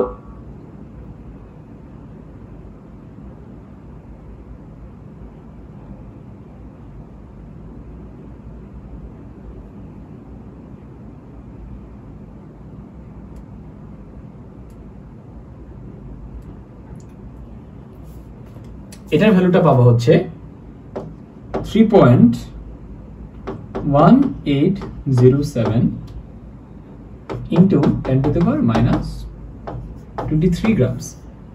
এই ভ্যালুটা, এই টোটাল ভ্যালুটাকে এখানে বসাও, বসায় 2 দিয়ে মাল্টিপ্লাই করো, করলে আলটিমেটলি তুমি পাবা হচ্ছে 6.3614 into 10 to the power minus 23 grams. As simple as this. এবারে আসলে আমরা এটাতে যাই। গাণিতিক বিশ্লেষণের মাধ্যমে আর মৌলটি শনাক্ত করে এর সংকেত লিখো। তাহলে আর মৌলটাকে শনাক্ত করব কেমনে করব? সহজ তো, নিউক্লিয়াসের ভর দেওয়া আছে, এই নিউক্লিয়াসের ভরটা যে দেওয়া আছে এটা ইজ ইকুয়াল টু কত, এটা ইজ ইকুয়াল টু, আচ্ছা এটাকে আরটাকে শনাক্ত করার জন্য কি আর এর পরিচয় জানা লাগবে। আর এর আমরা যে কোনো পরমাণুর বা মৌলের পরিচয় কেমন জানতে পারি, তার প্রোটন সংখ্যা জানার মাধ্যমে। প্রোটন সংখ্যা জানলে আমরা বলে দিতে পারি এটা কোন মৌল। তাই প্রোটন সংখ্যা বের করতে হবে। তাহলে এই যে নিউক্লিয়াসের ভরটা দেওয়া আছে এইটা ইজ ইকুয়াল টু কি, যেই কয়টা প্রোটন আছে নাম্বার অফ প্রোটন ইনটু প্রোটনের ভর প্লাস যে কয়টা নিউট্রন আছে ইনটু নিউট্রনের ভর 1.675 into 10 to the power minus 24 grams. কারণ এই পুরো ইকুয়েশন থেকে এই ভ্যালুটা কত তুমি যদি চোখে না দেখো আমি বলি 5.1895 into 10 to the power minus 23 grams. এই পুরো ইকুয়েশন থেকে এমপি বের করা যাবে না, অবভিয়াসলি বের করা যাবে। ক্যালকুলেট করো, ক্যালকুলেট করলে তুমি এমপি না, এটা আমার লেখা উচিত MP, mass of, oh sorry ঠিকই তো আছে, মানে প্রোটন নাম্বার।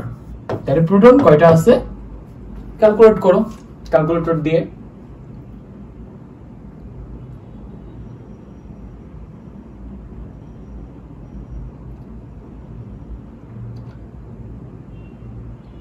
তবে এখানে যে ভ্যালুটা পাবা এটা পাবা 15, ঠিক আছে। এন্ড 15 নাম্বার মৌলটা কে দেখো, ক্লু দেখো, ক্লোরিন যে 17 এটা জানো তো, তাই না? আমি ডিরেক্ট কেমনে কইনা ফেলবো 15 নাম্বার, তাই না? আ হি লি বে বো কা না অফ জুনি শু মা আ সি ফো, এই যে 15 নাম্বার, এটা 15 নাম্বার, এটা 10 11 12 13 14 15। তাহলে কি আসলো? ফো মানে হচ্ছে ফসফরাস, তাই না? তাহলে এটা অ্যাকচুয়ালি কি, এটা হচ্ছে phosphorus.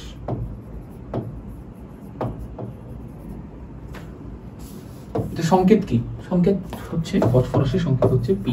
Done, solved, as simple as this. আচ্ছা তাহলে আমাদের টাইপ 2 অর্ডারের আর কি কি ম্যাথস কোশ্চেন আছে? 5 নাম্বারটা আছে। 5 নাম্বার কোশ্চেনটা দেখি কি।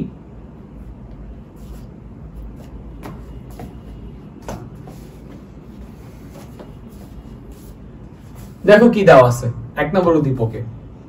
এখানে একটা টেকনিশিয়ামের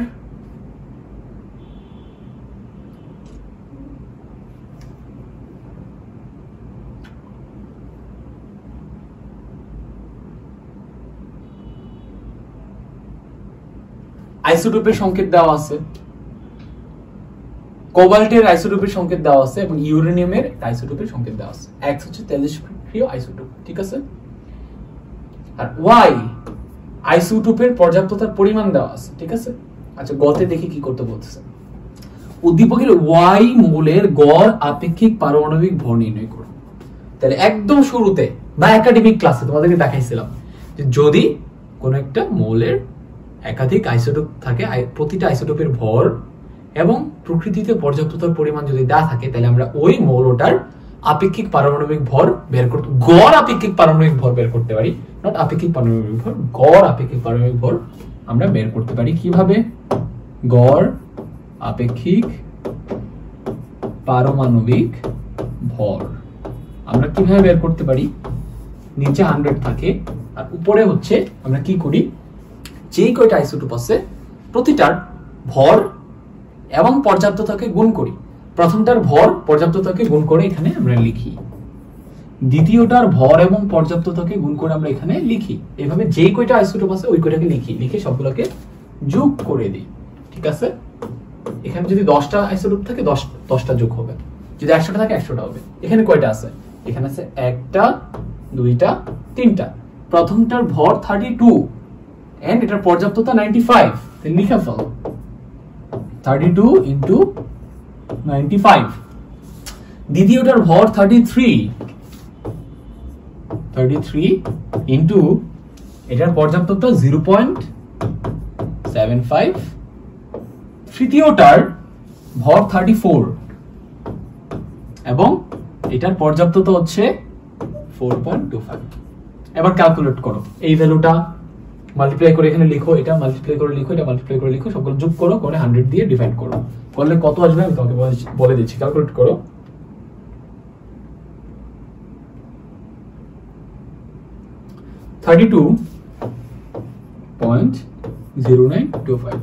একক লিখবেন না, আপেক্ষিক পারমাণবিক ভরের কোনো একক হয় না। ঠিক আছে? আচ্ছা, ডান।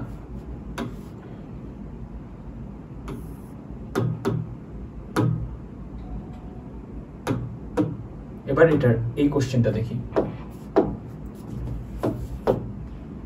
উদ্দীপকের এক্স এ অবস্থিত মৌলসমূহের গুরুত্ব বিশ্লেষণ করে। এই মৌলগুলো হচ্ছে তেজস্ক্রিয় আইসোটোপ। তেজস্ক্রিয় আইসোটোপের ইম্পর্টেন্স কি কি কাজে লাগে, প্রথমত একটা থিওরিটিক্যাল আলোচনা, হ্যাঁ, দ্বিতীয়ত এটা অন্য টাইপের, আমরা আইসোটোপ নিয়ে যখন আলোচনা করব তখন এটা নিয়ে কথা বলবো। ওকে, এখন এটা নিয়ে কথা বলবো না, এখন আমরা টাইপ 2 এর কোশ্চেন সলভ করব। 19 নাম্বার, তারপর 18 নাম্বার কি এটার আন্ডারে পড়ে? 18 নম্বর এটার আন্ডারে পড়ে।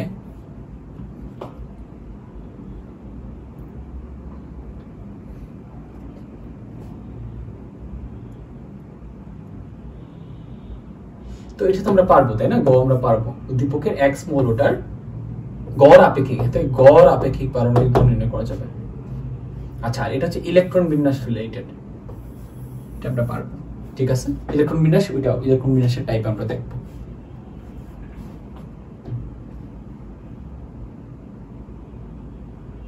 আচ্ছা, এটা ইলেকট্রন বিন্যাস রিলেটেড, এটা এখানে আমরা না দেখি। দেখো দৃশ্যকল্প 1 এ এখানে মৌলটির দ্বিতীয় এবং তৃতীয় আইসোটোপের প্রকৃতিতে প্রাপ্ত শতকরা পরিমাণ নির্ণয় করতে বলতেছে। এবার রিভার্স দিচ্ছে কোশ্চেনটা। এতক্ষণ দেওয়া ছিল আইসোটোপগুলোর ভর এবং শতকরা পর্যাপ্ততার পরিমাণ, বাট এইবার যেটা দিচ্ছে সেটা হচ্ছে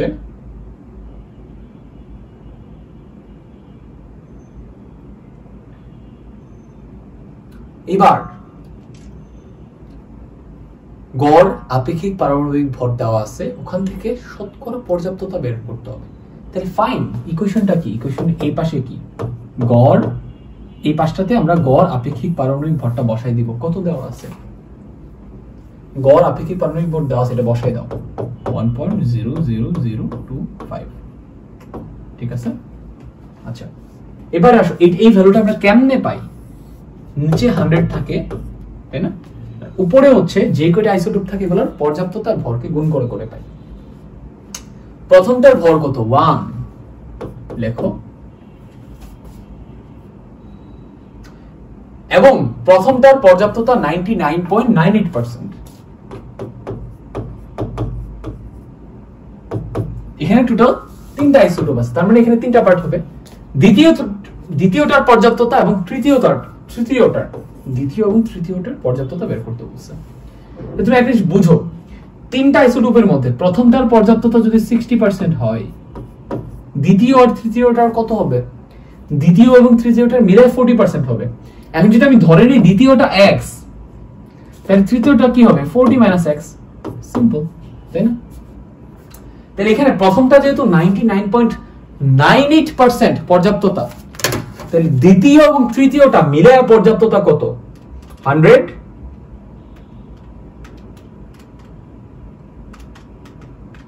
100 মাইনাস 99.98 কত পাবো? 0.02। ওকে, দ্বিতীয় এবং তৃতীয়টা মিলায়া পর্যাপ্ততার শতকরা পরিমাণ 0.02। এখন যদি আমি দ্বিতীয়টা ধরি x ইনটু তার ভর কত? তার ভর হচ্ছে 2। তাই তৃতীয়টা কত হবে? তৃতীয়টা হবে 0.02 মাইনাস x ইনটু তৃতীয়টার ভর। ঠিক আছে, এইখান থেকে তুমি পুরো ইকুয়েশনটা সলভ করলে x পাওয়া যাবে। কিন্তু পুরোটা ক্যালকুলেশন করো, 100 কে পাশে মাল্টিপ্লাই করাই ফেলো। ঠিক আছে, পুরোটা যদি তুমি ক্যালকুলেট করো, এখানে একটা x এর দ্বিঘাত সমীকরণ পাবা। বুঝছো? এটার ক্যালকুলেশনটা একটু পেইনফুল আছে। এটা কত? 19 নাম্বার না? তুমি ক্যালকুলেট করো কি কি হবে, আমি তোমাকে বলে দিচ্ছি, ফাইনাল আনসার কি হবে বলে দিচ্ছি।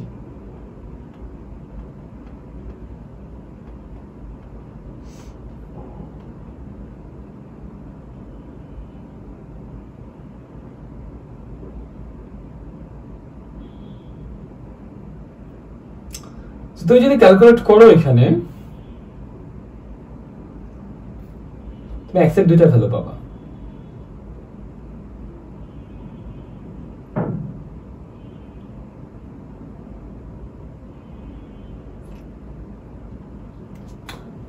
একটা ভ্যালু পাবো হচ্ছে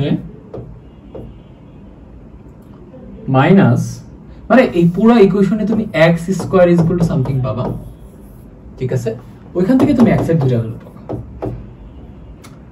একটা ভ্যালু পাবা হচ্ছে মাইনাস 0.015, আর একটা ভ্যালু পাবা হচ্ছে 0.015। আমরা অবভিয়াসলি এই ভ্যালুটা নিব। ঠিক আছে, ওকে। এবার তাইলে দ্বিতীয় আইসোটোপের পর্যাপ্ততা কত? 0.015%। আর তৃতীয়টার কত? তৃতীয়টা আমরা পাবো 0.02 থেকে বাদ দিলে যেটা পাবো ওইটা। ঠিক আছে, ডান। তাহলে দেখো, আমাদের আপেক্ষিক পারমাণবিক ভর, গড় আপেক্ষিক পারমাণবিক ভর, পারমাণবিক সংখ্যা, পারমাণবিক ভর সংখ্যা, এগুলো রিলেটেড আমরা দুইটা ফর্মুলা দেখছিলাম। একটা ফর্মুলা ছিল হচ্ছে এই গড় আপেক্ষিক পারমাণবিক ভর রিলেটেড, এটা রিলেটেড আমরা দুইটা কেস দেখলাম। এবার তুমি এই কেসের সব পারবা। আর একটা ফর্মুলা বাকি আছে, ওই যে কোন একটা পরমাণুর আপেক্ষিক পারমাণবিক ভর ইজ ইকুয়াল টু তার প্রকৃত ভর ডিভাইডেড বাই কার্বন 12 আইসোটোপের ভরে 12 ভাগের 1 অংশ। ওই ফর্মুলাটা রিলেটেড আমরা একটা কোশ্চেন দেখবো, দেন আমাদের এই ডাইট ডান। ওকে,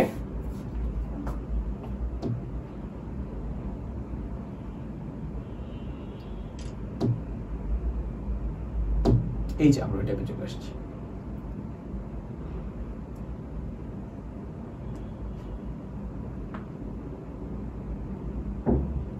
উদ্দীপকের বি চিত্রের মৌলটির একটি পরমাণুর ভর এত হলে এত না, আপেক্ষিক পারমাণবিক ভর নির্ণয় করো। তাহলে আপেক্ষিক পারমাণবিক ভর, আপেক্ষিক পারমাণবিক, এটা সহজ। ভর নির্ণয় করার ফর্মুলা হচ্ছে একটি পরমাণুর প্রকৃত ভর, একটির প্রকৃত ভর ডিভাইডেড বাই কার্বন 12 আইসোটোপের ভরের 12 ভাগের 1 অংশ। এটার ভ্যালুটা জানি কত? 1.66 into 10 to the power minus 24 grams. এখানেও গ্রামস, এখানেও গ্রামস, গ্রামস গ্রামস কাটাকাটি, আলটিমেটলি আপেক্ষিক পারমাণবিক ভরের কোনো ইউনিট থাকে। তাহলে একটির ভরটা বসাও। একটা ভর কত বসাবা? 11.719 into 10 to the power 11.719 into 10 to the power minus 24 বসাবা। ওকে, বসালে তুমি ভ্যালুটা পাবা। ঠিক আছে, এটা কত নাম্বার? 8 নাম্বার, তাই না? হিসাব করো, আমি তোমাকে কারেক্ট আনসার বলে দিচ্ছি। তো জাস্ট ক্যালকুলেটরে চাপ দিলে বের হয়ে যাবে, তাই না?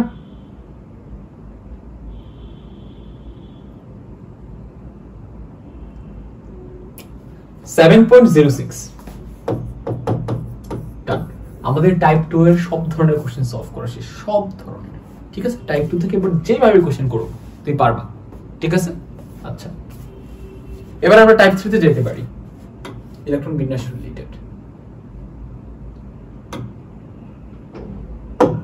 দেখো টাইপ 2 এর আমরা এই ভ্যালুগুলো ইউজ করা শিখলাম। টাইপ 2 আমরা এই ভ্যালুগুলো ইউজ করা শিখলাম, আমরা এই ফর্মুলা ইউজ করা শিখলাম, আমরা এই ফর্মুলা ইউজ করা শিখলাম। টাইপ 2 নিয়ে আমাদের আর কোনো ঝামেলা হবে না। এবার ইলেকট্রন বিন্যাস রিলেটেড কোশ্চেন সলভ করব, ঠিক আছে? ইলেকট্রন বিন্যাস রিলেটেড কোশ্চেন হচ্ছে 18, 19, 20, 21, 22, 24। সো এই সবগুলো আসলে একই রকমের। এখান থেকে আমি এক থেকে দুইটা দেখাই দিলে তোমরা পারবা। এখানে আমি 20 নাম্বার আর 24 নাম্বারকে স্টার্ট দিয়ে রাখছি, তার মানে 20 আর 24 যদি সলভ করাই তোমাদের এই টাইপের সব হয়ে যাবে। 20 20 স্কয়ার ইজ 20, এই যে 20 পাওয়া গেছে। তো ইলেকট্রন বিন্যাস থেকে যে বললাম তো 2n² এই ফর্মুলাটা রিলেটেড কোশ্চেন করে 2 ইনটু টুয়াইস l মাইনাস 1 এই ফর্মুলাটা থেকে কোশ্চেন করে।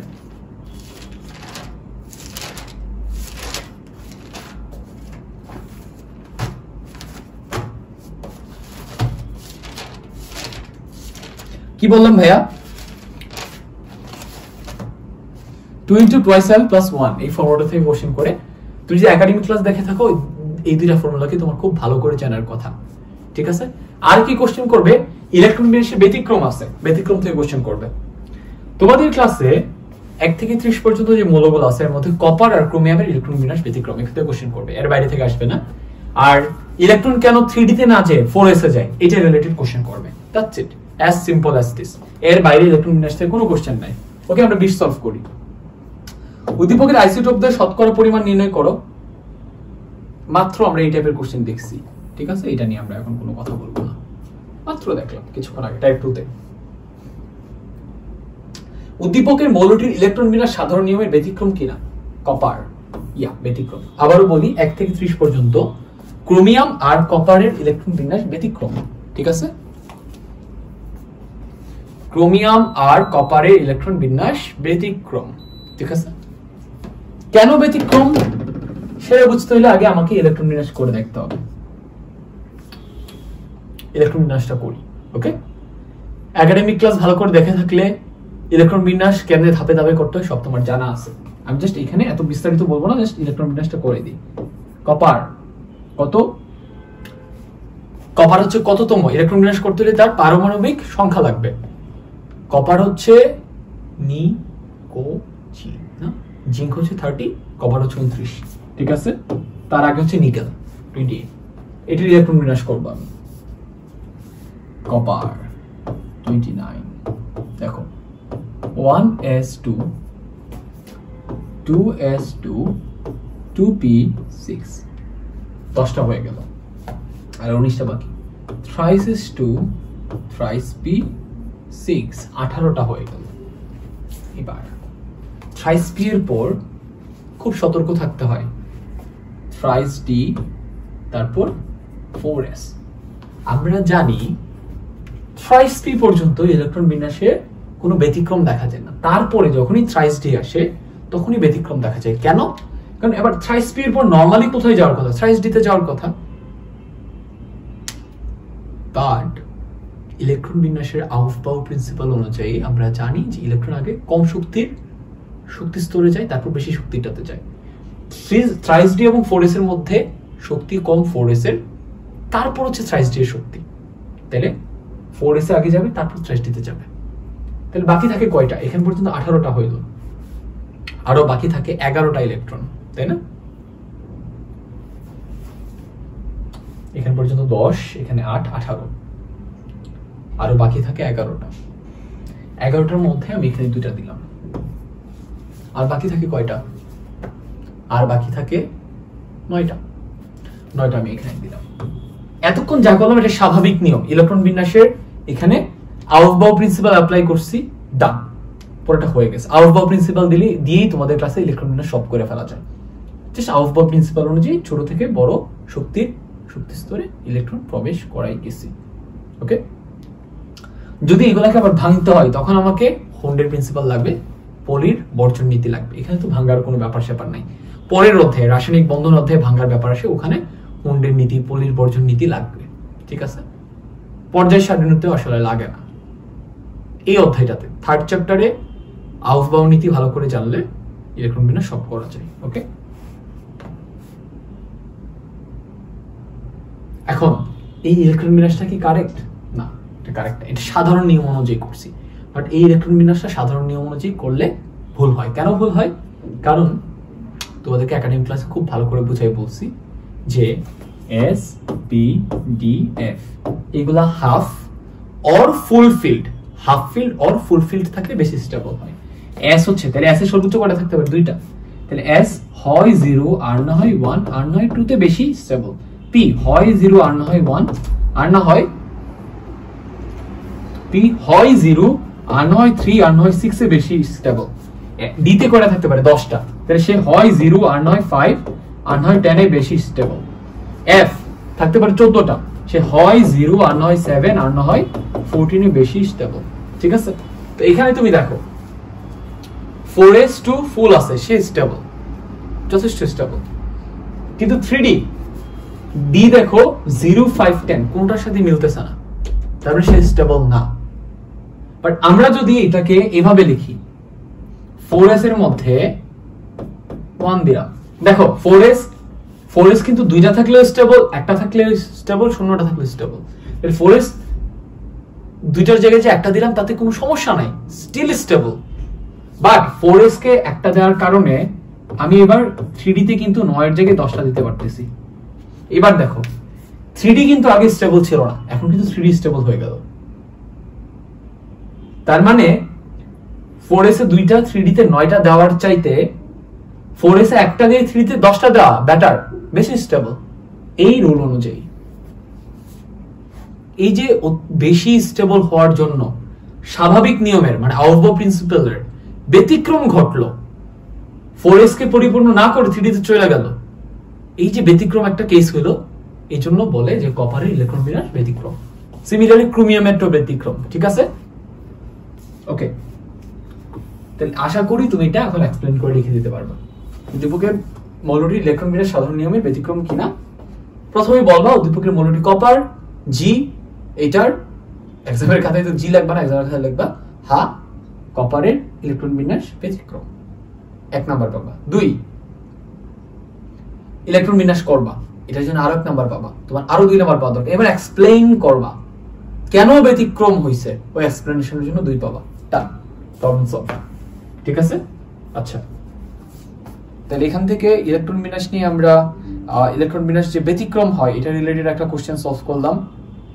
ঠিক আছে, এবারে আমাদের ওই 2i and স্কয়ার এবং হ্যামটেন এগুলো রিলেটেড কিছু বা 2 into 2l plus 1 এইগুলো রিলেটেড কোশ্চেন সলভ করা উচিত। সো ওই ধরনের কোশ্চেন যদি আমি খুঁজতে চাই, ওই ধরনের কোশ্চেন 24 নাম্বারটা সলভ করলে ইলেকট্রন বিন্যাস রিলেটেড সব শেষ হয়ে যাবে। 24 নাম্বারটা খুঁজি।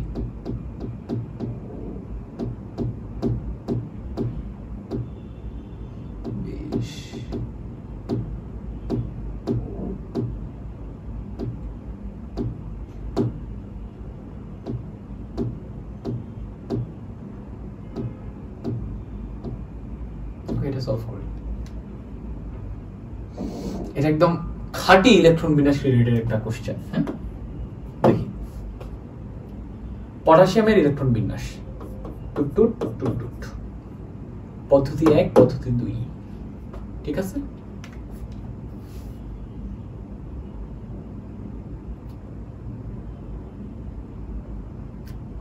উদ্দীপকের মৌলটির যোজ্যতা ইলেকট্রনিক কণিক ভরবেগ, এটা টাইপ 1 এর, এটা সলভ, এটা নিয়ে আমরা কোনো কথা বলবো না। উদ্দীপকের মৌলটির ইলেকট্রন বিন্যাসে কোন পদ্ধতিটি সঠিক বলে তুমি মনে করো, তোমার উত্তরের সপক্ষে যথাযথ যুক্তি উপস্থাপন করো। এটা তাইলে ইলেকট্রন বিন্যাসের ব্যতিক্রম রিলেটেড কোশ্চেন সলভ করছি। এবার ইলেকট্রন বিন্যাসের আউফবাউ প্রিন্সিপাল অনুযায়ী সামটাইমস 4s ইলেকট্রন আগে যায়, 3d কে স্কিপ করে, এই যে একটা নিয়ম আউফবাউ প্রিন্সিপালের, ওই নিয়ম থেকে কোশ্চেন হয় বলছিলাম, এটা ওই নিয়মের। ঠিক আছে, তাইলে আমরা এখানে দেখতেই পাচ্ছি তুমি পটাশিয়ামের ইলেকট্রন বিন্যাস করো। পটাশিয়ামের ইলেকট্রন বিন্যাস করলে যেটা হয়, আমি ইলেকট্রন বিন্যাস করি পটাশিয়াম হচ্ছে 19 ইলেকট্রন বিন্যাস করি, 1s2 2s2 2p6 3s2 thrice P 6। এখান পর্যন্ত কোনো ঝামেলা নাই। যখনই আমি থ্রাইস ডি তে যাব তখনই আমাকে আগে 4s চেক করতে হবে। কেন? 4s এর শক্তি কম, 3d এর বেশি। 4s এ গিয়ে তারপর 3d তে যাবে। দেখো অলরেডি 8টা হয়ে গেছে, আর একটা 4s এ যাবে, 3d তে যাবে না। কেন? কারণ হচ্ছে 4s এর শক্তি কম, 3d এর বেশি। শক্তি কম বেশি কেমনে বুঝলাম? আউফবাউ প্রিন্সিপাল অনুযায়ী আমরা 4s এবং 3d এর শক্তি মাপতে পারি। শক্তি মাপার ইকুয়েশন হচ্ছে n প্লাস l। n হচ্ছে প্রধান কক্ষপথ নাম্বার, l হচ্ছে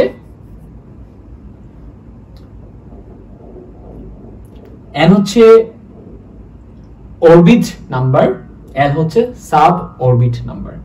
দেখো এখানকার মেইন অরবিট কত? 4, তাহলে এখানে 4 বসাও। 4s এর ক্ষেত্রে এনার্জি মাপবে, 4s এর ক্ষেত্রে n এর ভ্যালু 4 আর সাব অরবিটের ভ্যালু l, তাই না? l এর ভ্যালু তোমাদের জানার কথা, একাডেমিক ক্লাসে দেখাইছি। s p d f এর ক্ষেত্রে s এর ক্ষেত্রে l এর ভ্যালু 0, p এর ক্ষেত্রে l এর ভ্যালু 1, d এর ক্ষেত্রে l এর ভ্যালু 2, f এর ক্ষেত্রে l এর ভ্যালু 3। তাহলে 4s এর ক্ষেত্রে l এর ভ্যালু কত? 0। এবার 3d তে আসো। 3d এর ক্ষেত্রে n এর ভ্যালু কত? Orbit number 3। আর d এর ভ্যালু কত? d এর ভ্যালু তুমি জানো, d এর ক্ষেত্রে l এর ভ্যালু কত হয়? d এর ক্ষেত্রে l এর ভ্যালু হয় 2। তাই এখানে পাচ্ছি 4, এখানে পাচ্ছি 5। obviously 3d এর শক্তি বেশি, 4s এর কম। দ্যাটস ওয়াই 4s আগে যাবে, 3d তে পরে যাবে। এই নিয়ম অনুযায়ী ইলেকট্রন বিন্যাস করা হয়েছে পদ্ধতি 2 তে।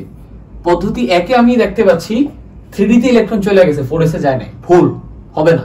তাই 2 নাম্বার পদ্ধতিটা কারেক্ট। কেন কারেক্ট? আউফবাউ প্রিন্সিপাল অনুযায়ী ব্যাখ্যা করবা। তাহলে এটাতে যদি 4 নাম্বার পাইতে যাও, শুরুতে বলবা যে দুইটা পদ্ধতির মধ্যে প্রথমটা ভুল, দ্বিতীয়টা কারেক্ট। এবার ইলেকট্রন বিন্যাস করবা। বাস, এখানে 2 নাম্বার পেয়ে গেছে। এবার ব্যাখ্যা করবা যে ইলেকট্রন বিন্যাসের আউফবাউ নীতি অনুসারে ইলেকট্রন আগে কম শক্তির শক্তি স্তরে প্রবেশ করে তারপর বেশি শক্তির শক্তি স্তরে প্রবেশ করে। এইভাবে করে যখন থ্রাইস পি পর্যন্ত পূরণ করে, তখন তার সামনে যখন থ্রাইস ডি আসে, 4s আসে, সে তখন দেখতে পায় যে 4s এর শক্তি কম, 3d এর বেশি। কেন 4s এর কম, 3d এর বেশি? সেটা আউফবাউ নীতি অনুসারে n প্লাস l ফর্মুলা দিয়ে ক্যালকুলেট করা যায়। এটা দিয়ে আমরা ক্যালকুলেট করে পাই 4s এর শক্তি 4, 3d এর 5। কাজেই ইলেকট্রন 4s এ আগে প্রবেশ করে 3d তে পরে প্রবেশ করে। এভাবে ব্যাখ্যা করে দিলে ওখানে আরো 2 দিয়ে দিবেন, ব্যাস 4 এ 4 পাওয়া যাবে। ঠিক আছে? তাহলে দেখো ইলেকট্রন বিন্যাস রিলেটেড কোশ্চেন মোটামুটি কয় ধরনের হয়? 4 ধরনের। ব্যতিক্রম নিয়ে হয়, 3d তে না গিয়ে কেন 4s এ গেল এটা রিলেটেড হয়, আর হয় twice n স্কয়ার সূত্র রিলেটেড, আর হয় 2 * twice l plus 1 এই সূত্র রিলেটেড। ঠিক আছে? সো আমরা আর 2টা কেস দেখা ফেলি, তারপর আমাদের ইলেকট্রন বিন্যাস রিলেটেড কোশ্চেন সব হয়ে যাবে। ওকে, আচ্ছা, এটা মার্ক করে রাখছি। 4 ইলেকট্রন বিন্যাস রিলেটেড কোশ্চেন আছে, 18, 19, 21, 22 আছে।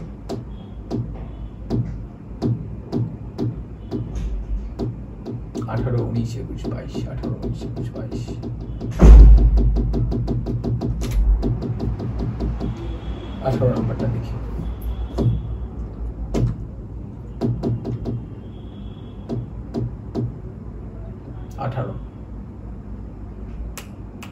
এই যে twice n স্কয়ার সূত্র রিলেটেড একটা কোশ্চেন আমরা পেয়ে গেছি। উদ্দীপকের y ও z মৌল দুটি ইলেকট্রন বিন্যাস twice n স্কয়ার সূত্র মেনে চলে কিনা বিশ্লেষণ করো। y হচ্ছে 19 নাম্বার, কে? পটাশিয়াম। z হচ্ছে 11 নাম্বার, কে? সোডিয়াম। তাই দুইটা ইলেকট্রন বিন্যাস করে ফেলি, তাহলে বুঝতে পারো twice n স্কয়ার মানে কি। আগে twice n স্কয়ার সূত্রটা বুঝো। twice n স্কয়ার সূত্র বলে যে কোন একটা কক্ষপথে সর্বোচ্চ twice n স্কয়ার সংখ্যক ইলেকট্রন থাকতে পারে। ঠিক আছে? আচ্ছা, তাহলে প্রথম কক্ষপথে কয়টা থাকতে পারে? যেখানে n এর ভ্যালু 1, ওখানে থাকতে পারে 2 * 1 স্কয়ারটা। কয়টা? 2টা। দ্বিতীয় কক্ষপথ যেখানে n এর ভ্যালু 2, ওখানে কয়টা থাকতে পারে? 2 * 2 স্কয়ার। দ্বিতীয় কক্ষপথে থাকতে পারে 8টা। তৃতীয় কক্ষপথে থাকতে পারে কয়টা? n = 3 হইলে 2 * 3 স্কয়ার। কত? 3 স্কয়ার মানে 9, 9 * 2 18। এইভাবে করে চতুর্থ কক্ষপথে সর্বোচ্চ কয়টা ইলেকট্রন থাকতে পারে তুমি ক্যালকুলেট করতে পারো। পঞ্চমে কয়টা থাকতে পারে ক্যালকুলেট করো। তোমাদের ক্লাসে তৃতীয় কক্ষপথ পর্যন্ত আসে, এর বেশি আসবে না। ঠিক আছে, তাহলে এবার আসো পটাশিয়ামের ইলেকট্রন বিন্যাস করি। আগে সোডিয়ামের করি। সোডিয়ামের 11 1s2 2s2 2p6 thrices 1। ঠিক আছে, 11টা হয়ে গেছে। এটাতে দেখো, আচ্ছা তারপর পটাশিয়ামটা আগে কইরা ফেলি, দুইটা একসাথে কইরা তারপর তোমাকে যদি আমি এক্সপ্লেইন করি তুমি ইজিলি বুঝবা। 1s2 2s2 2p6 thrices 2 thrice p6 কয়টা হইলো? 18টা হইলো। বাকি যে একটা থাকে এটা 3d তে না যেয়ে 4s এ যাবে। তুমি একবার চিন্তা করো তো, এখানে টয়েস n স্কয়ার ফর্মুলা, এখানে এই দুটো ইলেকট্রন বিন্যাস টয়েস n স্কয়ার ফর্মুলা অনুযায়ী হইছে কিনা তুমি একটু চিন্তা করে দেখো তো। তুমি একটু চিন্তা করো, করতে করতে আমি তোমাকে অ্যানসারটা দিচ্ছি।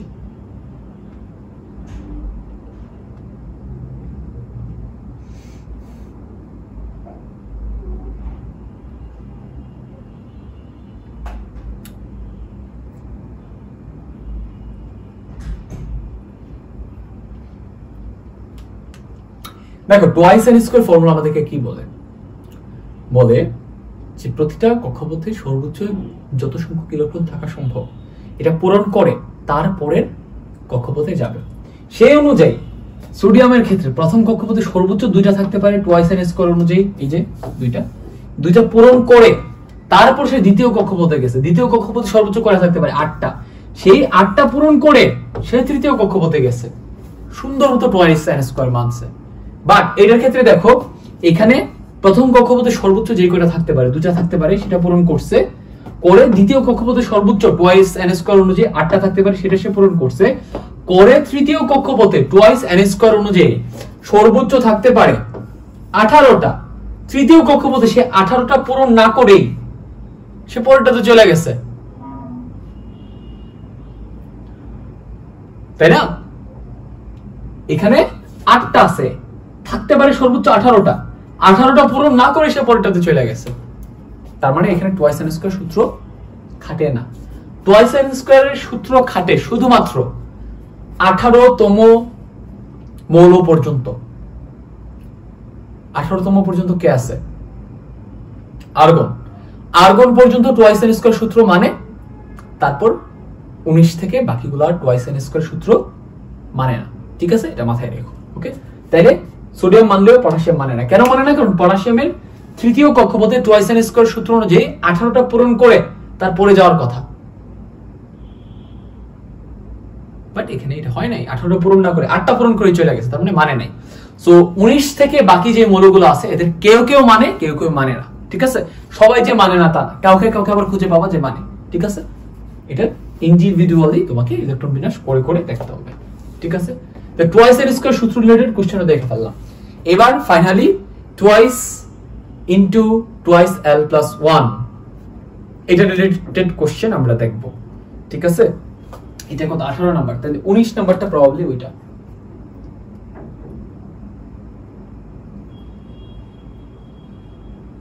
এই যে এটাই হচ্ছে twice l, sorry 2 into twice l plus 1 formula related। ঠিক আছে, তারপর আমাদের ইলেকট্রন বিন্যাস রিলেটেড সব কোশ্চেন সলভ করা হয়ে যাবে। আচ্ছা, এই সূত্রটা অ্যাকচুয়ালি কি ডিনোট করে? আগে কোশ্চেনটা পড়ো। ইলেকট্রন বিন্যাসের ক্ষেত্রে প্রধান শক্তি স্তরের সাথে উপশক্তি স্তরের সম্পর্ক দৃশ্যকল্প 2 এর আলোকে বিশ্লেষণ করো। দৃশ্যকল্প, এখানে দৃশ্যকল্প 2 এটা। তাহলে এখানে কি বলতেছে? প্রধান শক্তি স্তরের সাথে উপশক্তি স্তরের সম্পর্ক ইলেকট্রন বিন্যাসের ক্ষেত্রে সম্পর্কটা কি? সম্পর্কটা হচ্ছে, কোথাও যদি প্রধান শক্তি স্তরের ভ্যালু যদি n হয়,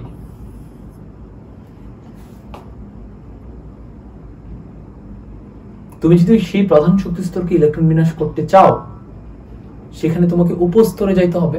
যেমন ফর এক্সাম্পল, n যদি 1 হয়, এখানে উপশক্তি স্তর কয়টা? একটা। n যদি 2 হয়, এখানে উপশক্তি স্তর কয়টা? 2টা।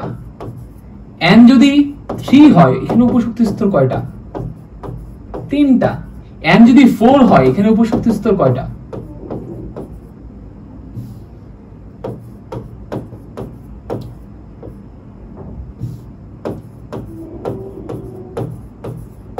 তাই না?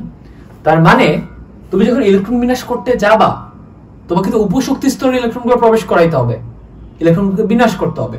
তার মানে ইলেকট্রন বিন্যাসের ক্ষেত্রে উপশক্তি স্তর কয়টা লিখবো এটা ডিপেন্ড করে প্রধান শক্তি স্তরের উপর।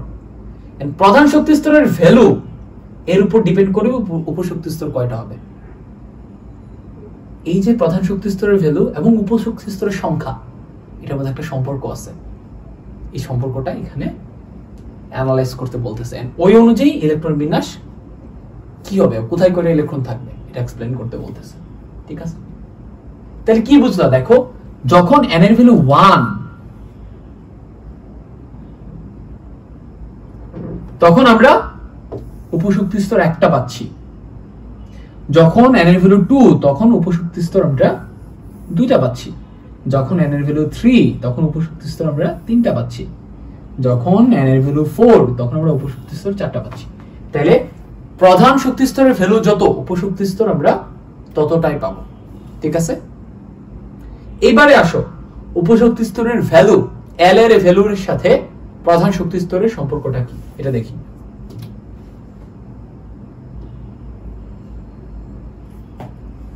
যদি উপশক্তি স্তরের ভ্যালু হয় n = 1, প্রধান শক্তি স্তরের ভ্যালু যদি হয় 1, উপশক্তি স্তর আমরা কি পাচ্ছি? জাস্ট অনলি s পাচ্ছি। n s এর ক্ষেত্রে L এর ভ্যালু কত? 0। প্যাটার্নটা খেয়াল করো। যখন n এর ভ্যালু 2 পাচ্ছি তখন আমরা s পাচ্ছি, p পাচ্ছি। s এর ক্ষেত্রে l এর ভ্যালু 0, p এর ক্ষেত্রে l এর ভ্যালু 1। যখন n এর ভ্যালু আমরা 3 পাচ্ছি তখন আমরা s p d পাচ্ছি। s এর ক্ষেত্রে l এর ভ্যালু 0, p এর ক্ষেত্রে l এর ভ্যালু 1, d এর ক্ষেত্রে l এর ভ্যালু 2। তার মানে n এর সাথে এই যে উপশক্তি স্তর এদের ভ্যালু এর সম্পর্ক হচ্ছে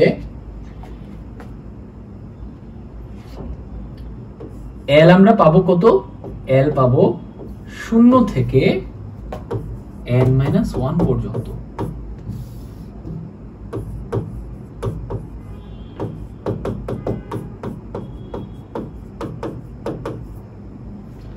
এখানে যে কোশ্চেনটা করেছে এটার এক্সাক্ট অ্যান্সার আমি দিচ্ছি, তার আগে এটা রিলেটেড যে বেসিকগুলো তোমাদেরকে আবার মনে করে দেওয়া দরকার সেটা করে দিচ্ছি। তাইলে উপশক্তি স্তর কয়টা পাই? প্রধান শক্তি স্তরের ভ্যালু যত, উপশক্তি স্তর অতটা পাই। এবার উপশক্তি স্তরের ভ্যালুগুলো কত পাই? 0 থেকে শুরু করে প্রধান শক্তি স্তরের ভ্যালু -1 পর্যন্ত পাই। ঠিক আছে, এটাই এখানে দেখো। ওকে, এবার আসো কোশ্চেনটাতে কি করতে বলছে।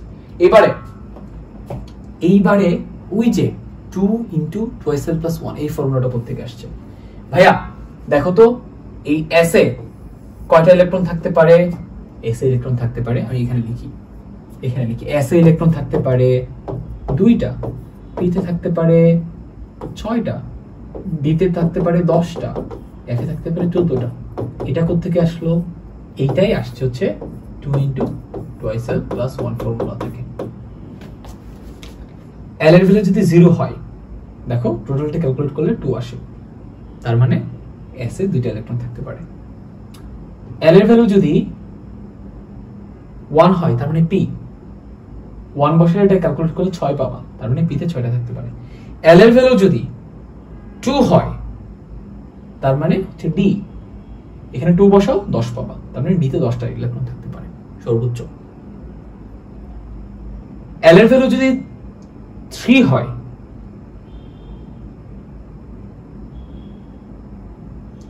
তার মানে f, n এটা ক্যালকুলেট করে 14 পাবো, তার মানে f এ সর্বোচ্চ 14টা ইলেকট্রন থাকতে পারে। ঠিক আছে, তাহলে 2 × 2l + 1 ফর্মুলাটা কখন আমরা কোন পার্সপেক্টিভ থেকে আসছে বা কখন লাগতে পারে এটা আমরা দেখলাম। এবার এখানে দেখি কোশ্চেনটা কি করছে। ইলেকট্রন বিন্যাসের ক্ষেত্রে প্রধান শক্তি স্তরের সাথে উপশক্তি স্তরের সম্পর্ক দৃশ্যকল্প 2 এর আলোকে বিশ্লেষণ করো। তাহলে এখানে আর কি এই যে n থেকে শুরু করে একদম উপশক্তি স্তর পর্যন্ত কয়টা ইলেকট্রন হইতে পারে, এই যে অ্যানালাইসিসটা দেখাইলাম, এই সম্পর্কটাই, এই চারটাই তোমাকে এখানে তৈরি করে দেখাইতে হবে। ঠিক আছে, একদম প্রতিটা কক্ষপথের ক্ষেত্রে এইটাই এই কোশ্চেনের সমাধান। তাহলে রাখবা যখন n is equal to 1 তখন l এর ভ্যালু কত পাবো? l এর ভ্যালু পাবো 0 and 1 and এখানে কক্ষপথ পাবো 1s, এটাই পাবো।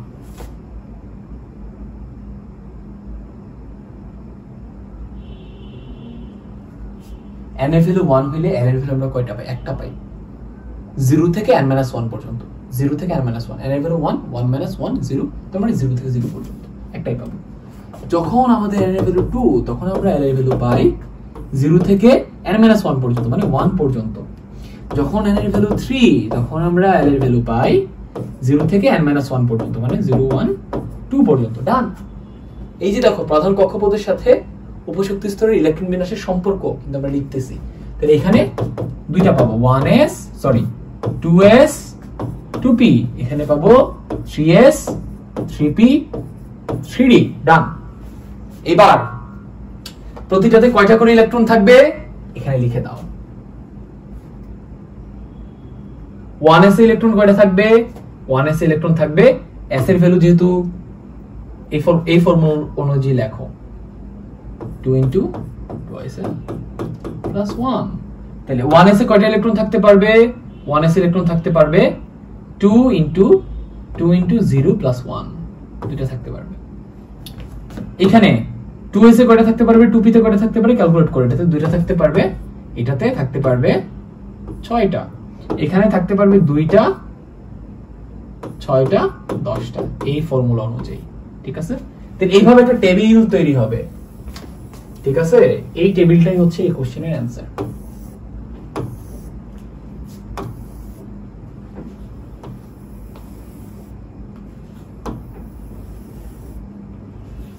ঠিক আছে, আচ্ছা এটা একটু মুছে দেই, পর্যন্ত হবে।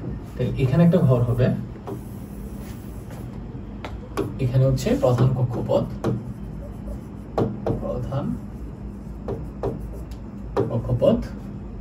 এখানে হচ্ছে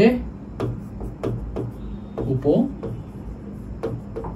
কক্ষপথের মান, এখানে হবে উপ কক্ষপথ অথবা অরবিটাল লিখতে পারো, আর এখানে ইলেকট্রন বিন্যাস। এটা কোন ফর্মুলা অনুযায়ী হবে? এটা হবে হচ্ছে 2 * 2sl + 1, এই ফর্মুলা অনুযায়ী। এই চারটাই অ্যানসার। প্রধান কক্ষপথের সাথে ইলেকট্রন যে বিন্যস্ত হচ্ছে, প্রথমটাতে ইলেকট্রন কেমনে বিন্যস্ত হয়? এভাবেই কিন্তু দুইটা, তারপরে 2টা 6টা, তারপরে 2 6 10 এমনি বিন্যস্ত হয়। কেমনে এটা প্রধান কক্ষপথের সাথে সম্পর্কিত, মাঝখানে এগুলা কেমনে আসছে এটা দেখে দিলে হচ্ছে না। ওকে, আমাদের ইলেকট্রন বিন্যাসের টাইপও শেষ। আইসোটোপ নিয়ে একটা কোশ্চেন আছে, 5 নম্বরটা আমরা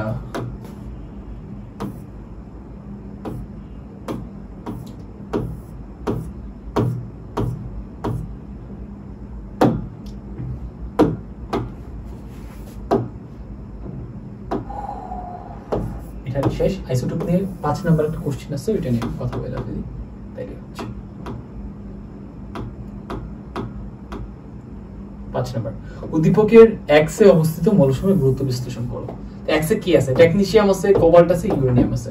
তো এগুলো গুরুত্ব আমি বিশ্লেষণ করে দিই। এটা থিওরিটিক্যাল যেহেতু কোশ্চেন, আমি তোমাদেরকে মুখে বলে দিই এটা ইম্পর্টেন্ট টপিক, এখান থেকে এমসিকিউ আসে, সিকিউ আসে, দুই ধরনের কোশ্চেনই আসে।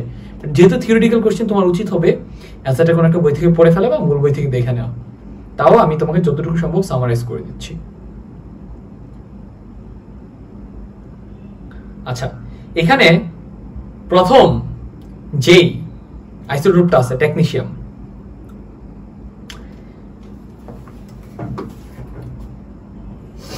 প্রথমটা কি? প্রথমটা হচ্ছে টেকনিশিয়াম 99 টেকনিশিয়াম। দ্বিতীয় যেটা আছে, দ্বিতীয়টা কি? 60 কোবাল্ট। তৃতীয় যেটা আছে এটা কি? এটা হচ্ছে 238 ইউরেনিয়াম। এটা আমাদের খুব পরিচিত, এটা নিয়ে আগে বলি। ইউরেনিয়ামকে এই যে 238 ম্যাসওয়ালা ইউরেনিয়ামের আইসোটোপ, এটাতে আমরা নিউট্রন দিয়ে আঘাত করার মাধ্যমে ফিশন বিক্রিয়া নিউক্লিয়াসে দুই ধরনের বিক্রিয়া ঘটানো সম্ভব, একটা ফিশন, একটা হচ্ছে ফিউশন। ফিশন মানে হচ্ছে নিউক্লিয়াসটাকে ভাঙবো, ফিউশন মানে হচ্ছে ছোট ছোট নিউক্লিয়াস একসাথে করে বড় করব। এই ইউরেনিয়ামের ক্ষেত্রে এটা নিউক্লিয়াসটা অনেক বড়, এটাতে যখন আমরা নিউট্রন দিয়ে আঘাত করি তখন নিউক্লিয়াসটা ভেঙে যায়, ভেঙে ওখান থেকে শক্তি উৎপন্ন হয়। তাহলে এই ইউরেনিয়ামের এটার মূল ইউজ কোথায়? নিউক্লিয়ার পাওয়ার প্ল্যান্টে, ঠিক আছে? এটা সবচেয়ে বড় ইউজ। তো এটাই এটার গুরুত্ব জানতে চাইছে না তিনটা জিনিসের? তাহলে ইউরেনিয়াম 238 এর গুরুত্ব হচ্ছে এটা থেকে ফিশন বিক্রিয়ার মাধ্যমে প্রচুর পরিমাণে শক্তি উৎপন্ন করা যায় নিউক্লিয়ার পাওয়ার প্ল্যান্টে, এই জন্য এটা অনেক বেশি গুরুত্বপূর্ণ। এবারে আসো টেকনিশিয়াম দিয়ে মেইনলি যেটা করা হয় সেটা হচ্ছে রোগাক্রান্ত স্থানের ছবি তোলা হয়। তাহলে এটা হচ্ছে রোগ নির্ণয়, তাই না? রোগাক্রান্ত স্থানের ছবি। তোমাদের বইয়ে আরো বেশ কিছু আইসোটোপ আছে, ওইগুলো কোনটা কোন কাজে ইউজ হয়, কেন গুরুত্বপূর্ণ এটা জানা নিবা, ঠিক আছে? তো রোগাক্রান্ত স্থানের ছবিটা কেমনে তোলা হয় এটা তোমাকে একটু ব্যাখ্যা করে দিতে হবে, ঠিক আছে? যেটা করা হয় সেটা হচ্ছে ইনজেকশনের মাধ্যমে। এই টেকনিশিয়াম 99 এটা কিন্তু তেজস্ক্রিয়, এটাকে আমাদের শরীরে ইনজেক্ট করে দেওয়া হয়, ঠিক আছে? ইনজেক্ট করার পর যেটা হয়, শরীরের যেই জায়গাটা ছবি তোলা দরকার ওখানে এটা ইনজেক্ট করা হয়, ওখানে গিয়ে সে গামা রশ্মি বিকিরণ করে। ধরো এখানে ইনজেক্ট করা হলো, ভেতর থেকে সে গামা রশ্মি বিকিরণ করবে। গামা রশ্মি কিন্তু আমার এই শরীর ভেদ করে বের হইতে পারে, বুঝছো? যেই রশ্মিটা বের হয় এই রশ্মিটাকে আমরা চাইলে ক্যামেরা দিয়ে শনাক্ত করতে পারি। দেন ওই রশ্মির উপর বেস করে ভেতরে যেখান থেকে সে রশ্মিটা বাড়াচ্ছে ওই জায়গাটার ছবিটা জেনারেট করা পসিবল। আর এখানে সুবিধার ব্যাপার যেটা হচ্ছে এই টেকনিশিয়ামের স্থায়িত্বকাল 6 ঘন্টা। 6 ঘন্টা পর সে আর থাকে না। অনেক বেশিক্ষণ ধরে যদি গামা রশ্মি তোমার বডি থেকে বের হয় তোমার বডির সেল কিন্তু ক্ষতিগ্রস্ত হবে। যেহেতু এই টেকনিশিয়াম মাত্র 6 ঘন্টা থাকে, তারপরে 6 ঘন্টা হয়তো একটু ক্ষতিগ্রস্ত হবে, তারপর ক্ষতিগ্রস্ত হবে না, 6 ঘন্টার মধ্যে ছবি তোলা হয়ে যায়। কথা বুঝছো? তাহলে এটা হচ্ছে টেকনিশিয়ামের সুবিধার দিক, যে 6 ঘন্টা পর এটা থাকে না। এটার ইউসেজ আমি তোমাকে বললাম। এবার আসো কোবাল্ট, এই জন্য এটা গুরুত্বপূর্ণ। ওকে, এবার আসো কোবাল্ট নিয়ে। কোবাল্টের অনেকগুলো ব্যবহার আছে। কোবাল্টও গামা রশ্মি নিঃসরণ করে। টেকনিশিয়াম যে গামা রশ্মিটা নিঃসরণ করে এটা খুবই মৃদু, ঠিক আছে? তেমন একটা ক্ষতি করে না, 6 ঘন্টা পর থাকে না, এটা হচ্ছে ছবি তোলে। এটা দিয়ে কোনো ধরনের রোগকে বা কোনো ধরনের সেলকে ধ্বংস করা যায় না। বাট কোবাল্ট থেকে যে গামা রশ্মিটা বের হয় এটা খুবই শক্তিশালী, এটা দিয়ে আমরা ক্যান্সার কোষ কলাকে ধ্বংস করতে পারি। তাহলে এটার একটা ইউজেস হচ্ছে ক্যান্সার কোষ ডিস্ট্রয় করা, ধ্বংস করা। এটার আরো ইউজেস আছে। এটা থেকে যে গামা রশ্মিটা বের হয় এটা নানান ধরনের ক্ষতিকর ব্যাকটেরিয়াকে ধ্বংস করে দেয়। তার মানে তুমি যদি ফল, মূল, শাকসবজিকে এই কোবাল্ট 60 আইসোটোপ মিশ্রিত দ্রবণে বা পানিতে ভিজায়া তারপর সংরক্ষণ করো, তাহলে যেটা হবে ওটার সাথে লেগে থাকা কোবাল্ট 60 আইসোটোপ থেকে বের হওয়া গামা রশ্মি খাবার পচনকারী ব্যাকটেরিয়াকে ধ্বংস করে ফেলে। তাইলে এটার সেকেন্ড ইউজ হচ্ছে খাদ্য সংরক্ষণে।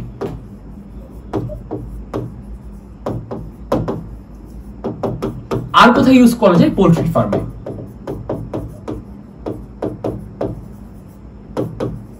কারণ পোল্ট্রি ফার্মে প্রচুর ব্যাকটেরিয়া থাকে, মুরগির প্রচুর রোগ জীবাণু হয়, ওখানে যদি আমরা এই আইসোটোপটা দিয়ে রাখি সামহাউ, তাহলে ওখানে ব্যাকটেরিয়া গুলাকে সে ধ্বংস করতে পারে গামা রশ্মি দিয়ে। তাহলে এই আইসোটোপ থেকে কোশ্চেন হয়, আমি মাল্টিপল কোশ্চেন দেখছি। তোমরা তোমাদের বই থেকে আইসোটোপের পার্ট থেকে যেই যে আইসোটোপ গুলা মেনশন করা আছে ওগুলোর ইউসেজ বা গুরুত্ব তোমরা দেখে নিবা। ওকে, তাহলে আমাদের সবগুলা টাইপই শেষ, তাই না? আমাদের সবগুলা টাইপই শেষ। এবার আমরা জাস্ট একটা স্কুলের কোশ্চেন দেখব। স্কুলের কোশ্চেন যেগুলা লিখছি এগুলো সবগুলাই দেখা গেছে যে আগের টাইপের সাথে ম্যাচ করে, শুধু 7 নাম্বার আর 9 নাম্বারটা একটু এক্সক্লুসিভ। 7 আর 9 নাম্বারটা আমরা দেখব।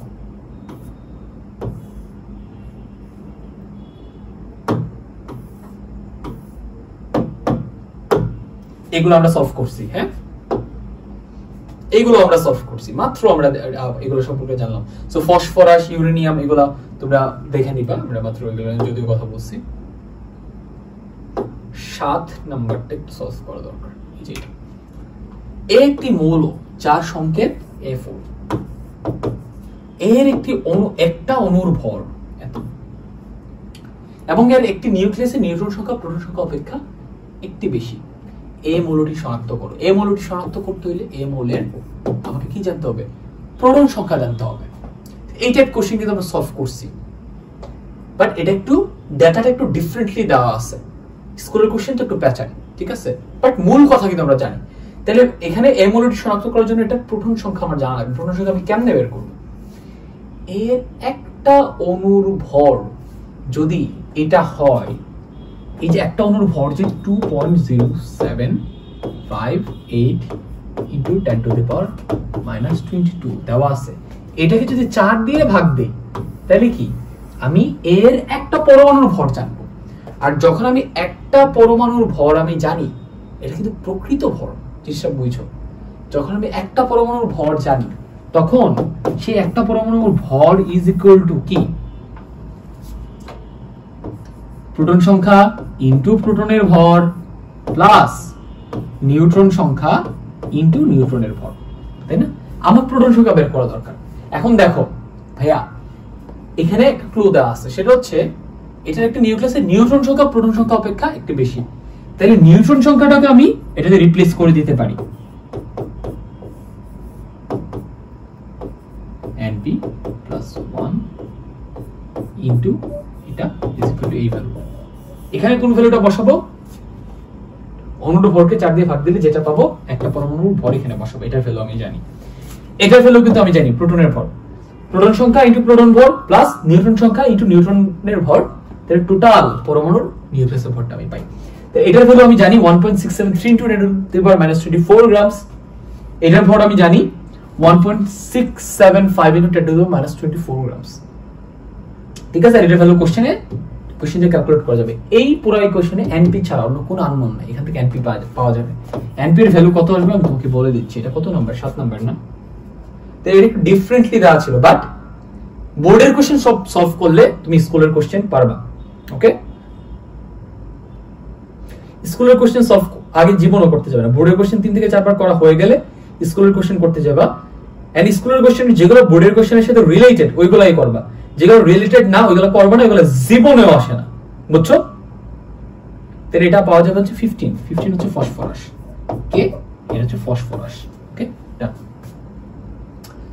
এর ইলেকট্রন বিন্যাসে সর্ববিস্ত শক্তি স্তরের ব্যাসার্ধ এত হলে ইলেকট্রনের গতিবেগ গাণিতিকভাবে বিশ্লেষণ করো। মানে এখানে ব্যাক বের করতে বলছিস, তাহলে তো তুমি জানো mvr = n × h/2π। তাহলে আমি ব্যাক বের করব। ব্যাক বের করার জন্য এর ইলেকট্রন বিন্যাসে সর্ববিস্ত শক্তি স্তরের ব্যাসার্ধ, তাহলে এর ইলেকট্রন বিন্যাসটা আগে কইরা ফেলো। এটা কে? এটা হচ্ছে ফসফরাস। ফসফরাস কত? 15 নাম্বার, তাই না? ইলেকট্রন বিন্যাস করো 1s2 2s2 2p6 3s2 3p3 ডান। 15টা হইছে, ডান। তাহলে এটা সর্বশেষ কক্ষপথের ভ্যালু কত? 3, তাই না?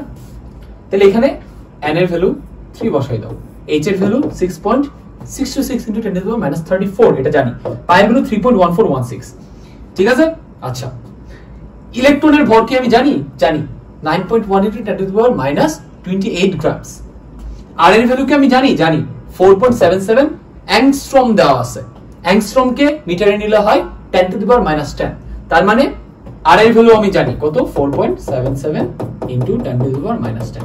দেখো এই পুরো ইকুয়েশনের সবার ভ্যালু জানি এক্সেপ্ট বি। এখানে বি এর ভ্যালু বের করা যাবে? অবভিয়াসলি বের করা যাবে। বি এর ভ্যালু কত হবে আমি তোমাকে বলে দিচ্ছি। এখান থেকে যদি তুমি ক্যালকুলেট করো তাহলে বি এর ভ্যালু পাবা, v = পাবা, এটা কয় নাম্বার? 7 নাম্বার না? এখান থেকে তুমি v এর ভ্যালু পাবা হচ্ছে 7.284 × 10⁵ মিটার পার সেকেন্ড। ক্যালকুলেট করো, আমি সব ভ্যালু তোমাকে দেখাই দিচ্ছি, বাট ক্যালকুলেশনটা তোমাকে করতে হবে। ওকে, ডান। স্কুলের কোশ্চেনের মধ্যে আমি আরেকটা মেনশন করতে চাই, এটা কিন্তু আমরা যা শিখছি এর মধ্যেই, বাট একটু ক্রিটিক্যাল ছিল, তাই না? বাট পারার মতো। 9 নাম্বার কোশ্চেনটা দেখি, 9 নাম্বারটাতে কি বলতেছে। x মোলের প্রকৃত ও আপেক্ষিক পারমাণবিক ভর নির্ণয় করো। তাহলে x মোলের প্রকৃত পারমাণবিক ভর কত হবে? 15 ইনটু প্রোটনের ভর প্লাস 17 ইনটু নিউট্রনের ভর, তাহলে প্রকৃত পারমাণবিক ভর আমি পেয়ে গেলাম। আপেক্ষিক পারমাণবিক ভর কেমনে পাবো? প্রকৃত পারমাণবিক ভরটাকে আমরা কার্বন 12 আইসোটোপের ভরের 12 ভাগের 1 অংশ মানে কত 1.66 ইনটু 10 টু দ্য পাওয়ার -24 দিয়ে ভাগ দিব, তাইলে আমরা আপেক্ষিক পারমাণবিক ভর পাবো। Easy goes of. গাণিতিক বিশ্লেষণের মাধ্যমে y মৌলটি শনাক্ত করো। কেন ভাই y মৌলটাকে আমি পারবো না? মাত্র আমরা এই টাইপ কোশ্চেন সলভ করলাম। আমি ধরে নিলাম y মৌলটাতে প্রোটন আছে x টা, ঠিক আছে? তাহলে x ইনটু প্রোটনের ভর প্লাস 8 ইনটু নিউট্রনের ভর ইজ ইকুয়াল টু ওইটা। এখান থেকে ক্যালকুলেট করলে আমি p এর ভ্যালু পাবো। ওকে, দেন ওই p এর ভ্যালু দেখে আমি বোঝা দিতে পারবো পারমাণবিক সংখ্যা থেকে যে এটা কোন মৌল। এটা আমি সলভ করে দিলাম না, এটা তোমাদের জন্য রেখে দিলাম, অ্যানসারও বলবো না, তোমরা ময়মনসিংহ জেলা স্কুল নির্বাচনী পরীক্ষা 2022 থেকে এটা সলভ করে দিবা। আর বাকি সব কোশ্চেন অ্যাকচুয়ালি আমরা এতক্ষণ যা সলভ করলাম এর ভিতর থেকে। ওকে, তাহলে এই ছিল হচ্ছে আমাদের রসায়নের তৃতীয় অধ্যায়ের যত টাইপের কোশ্চেন হওয়া সম্ভব প্রতিটা টাইপের সলভ করতে পারার জন্য তোমার বেসিক যা যা জানা দরকার, অ্যাপ্রোচ যা যা জানা দরকার, এক্সাম হলে কেমনে রিপ্রেজেন্ট করবা এর নমুনা যে কেমনে কোশ্চেন আসে কেমনে সলভ করতে হয়। এখন আশা করি এই অধ্যায়ের কোনো কোশ্চেনে তোমার সমস্যা হবে না। তুমি এই অধ্যায়ের যতগুলো বোর্ডের কোশ্চেন আসছে সবগুলো 2 থেকে 3 বার সলভ করে ফেলবা। তাহলে এই অধ্যায় থেকে যে একটা সিকিউ আসবে এন্ড যে 2 থেকে 3টা এমসিকিউ আসবে মানে 13 নাম্বার তুমি নিশ্চিত অ্যানসার করে আসতে পারবা। সবার জন্য শুভকামনা রইল, তোমাদের সাথে কথা হবে পরের অধ্যায়ে।